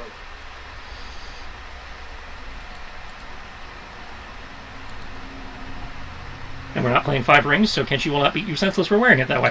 I was actually seriously thinking if Kodo would feel some kind of offense. what? Why? You're not a samurai. Only samurai are allowed to wear the weapon in that manner. Oh, that's a fair point. Cultural appropriation aside, it's the natural place to put a sword. I'm a knight. Well, it's not a matter of having it on the hip. It's a matter of what angle, the way you're wearing it on the hip. Like European knights tend to have the blade pointing straight down to the ground. The samurai have it horizontal. The samurai also wear the katana and the wakizashi together on the same side, whereas the knights are more likely to have like their short sword or their knife on one side and their sword on the other. Yeah, I'd be equipped like in a manner similar to a knight. Okay, then it wouldn't be an issue for anybody. Yeah, I'm not trained. I am literally a steampunk knight.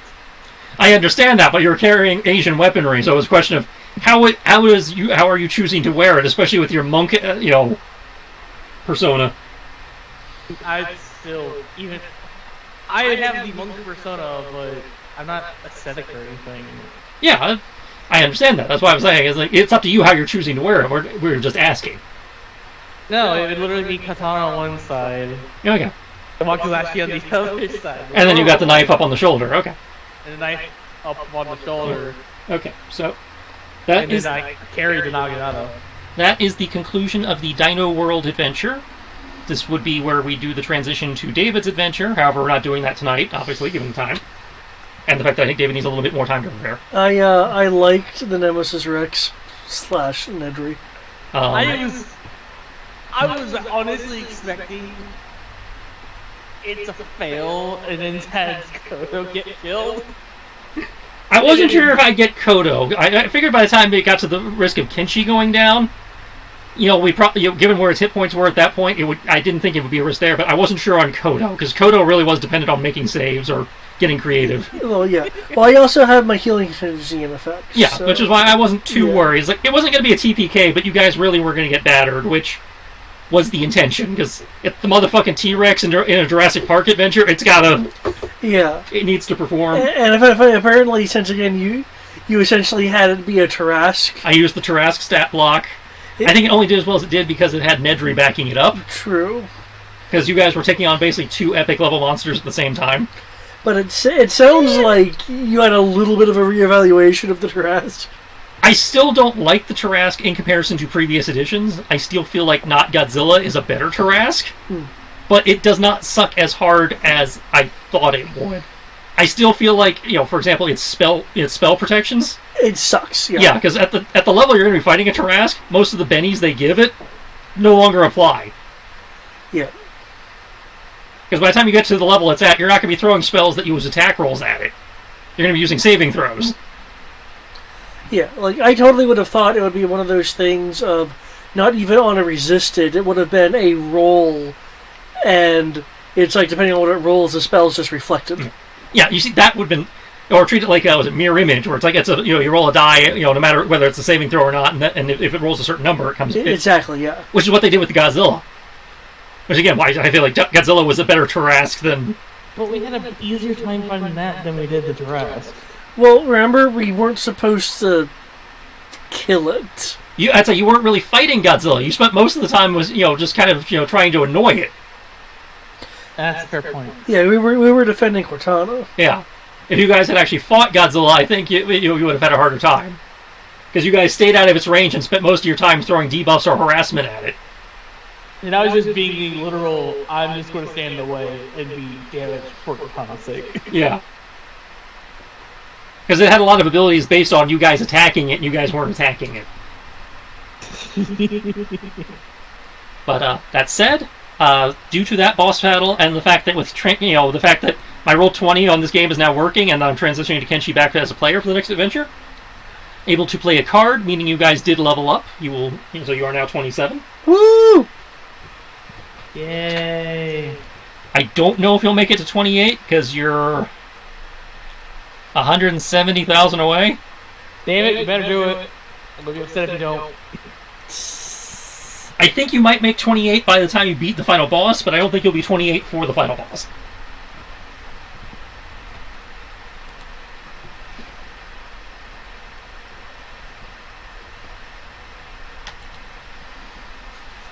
Better do it, David. We'll see. Though I will say this. Don't make my years of character planning be for naught. Kodo's about to get a little bit of Talk no Jutsu. Talk no Jutsu? Oh, you're not familiar with the joke? No.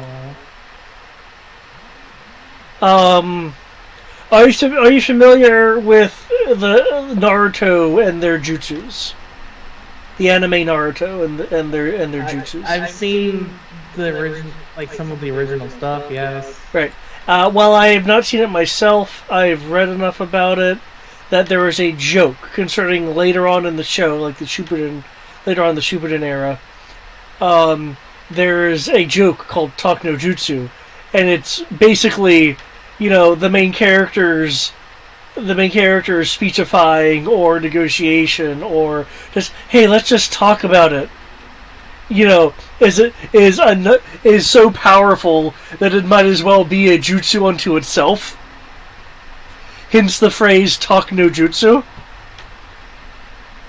How are you when you become persuasive like that? Because I'm gonna get a thing, and it's gonna do when you make a charisma persuasion or charisma deception check, you can treat a 9 or lower as a 10.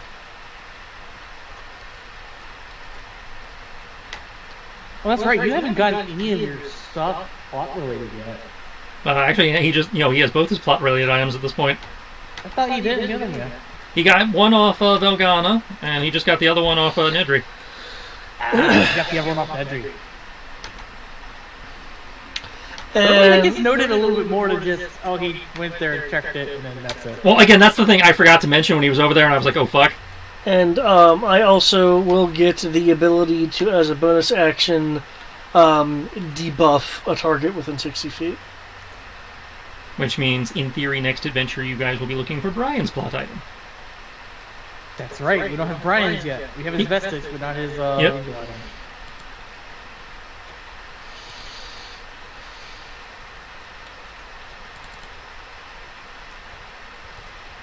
Because you guys can't go into the final battle without all the plot items. I mean, you can, but it was explicitly mentioned, don't do that. Because you can't permanently kill him without them.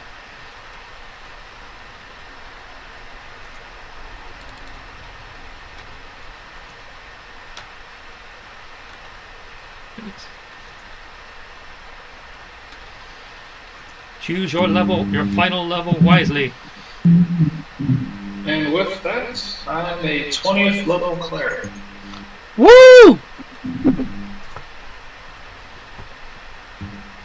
I might not be able to call on God, but I can call on me.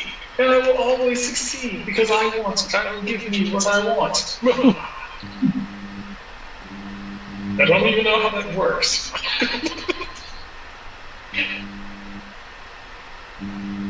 Don't know how much divine intervention works, or if that's just like I'm using my own will to call on my stuff. But they basically said that God is replaced with me, so technically. Oh, that's not changing it to be the correct thing, but I will. It's all about faith, man. It's all about faith. I believe in me. Yay! All I need is to believe in the heart of the cards and friendship. Yep. And penguins. I guess I need to take the time to properly level up. Well, technically, I just did the one thing I need to do: raise my HP. Wow. Okay, Kenshi. Does Kenshi not have anything cool? No, at second level, he gained an ability called True Strike. As opposed to the spell? Hint, it's better than the spell. Okay. He is now no longer capable of suffering disadvantage with his Feyblade. Nice. He also has a 20-foot blade beam now, too. Nice.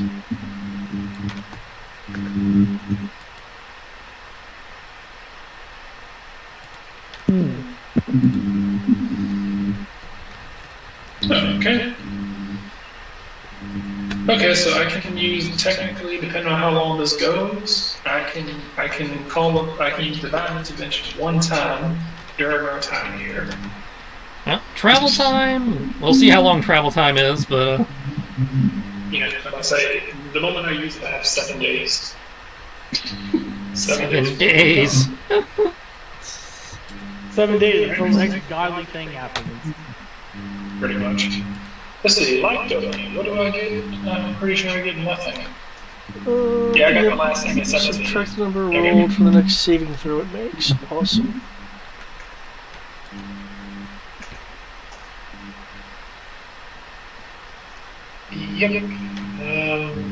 Having God do what I say is pretty much the. I effectively have a wish. Multiple wishes. Whee! Well, wish every 7 days. Everybody gets wishes. I'm not gonna lie, I'm half tempted to use one of the wishes to get back on the money we spent over the campaign. Yeah, good luck with that. Nobody's been keeping track of that shit. Just insert you have a blank check here, and then we're good. Yeah, I'm not going to give you a blank check. I'm going to pull a number out of my ass, and it may or may not be accurate. Well, it's at least going to be close to $1 billion at this point. He's gonna give us all the money, and then no one else is done to buy anything from. Well, I don't know if that merchant will return or not, because I need to figure that out. But in theory, they might make at least one more appearance. Well, the thing is that it's not even that so that we can spend the money elsewhere. It's so that we can have more money for the Meta City Building game that we're going to be playing after we save the world. Well, that'll be just your epilogue. We're not playing that. Okay, well, I did get this. Well, I did get this, but it kind of maxed out. As an action, let's see. I can restore a number of hit points equal to 5 times my cleric level. So up to 100 hit points for no reason. Yeah, your mic's stroking out again. Yes, it is. At this point, I have a severe headache because of it. I don't know what the hell's up with your settings, but we really need to figure that out. Because it wasn't doing it for most of the night, and then it just started. You know what? I have a solution to this. Brian, after I get my fucking paintings and posters from my mom, you're going to come to my apartment, you're going to help me put them up on the walls, and I'm going to give you a new headset. Well, I'm not using a headset. I was just coming with that.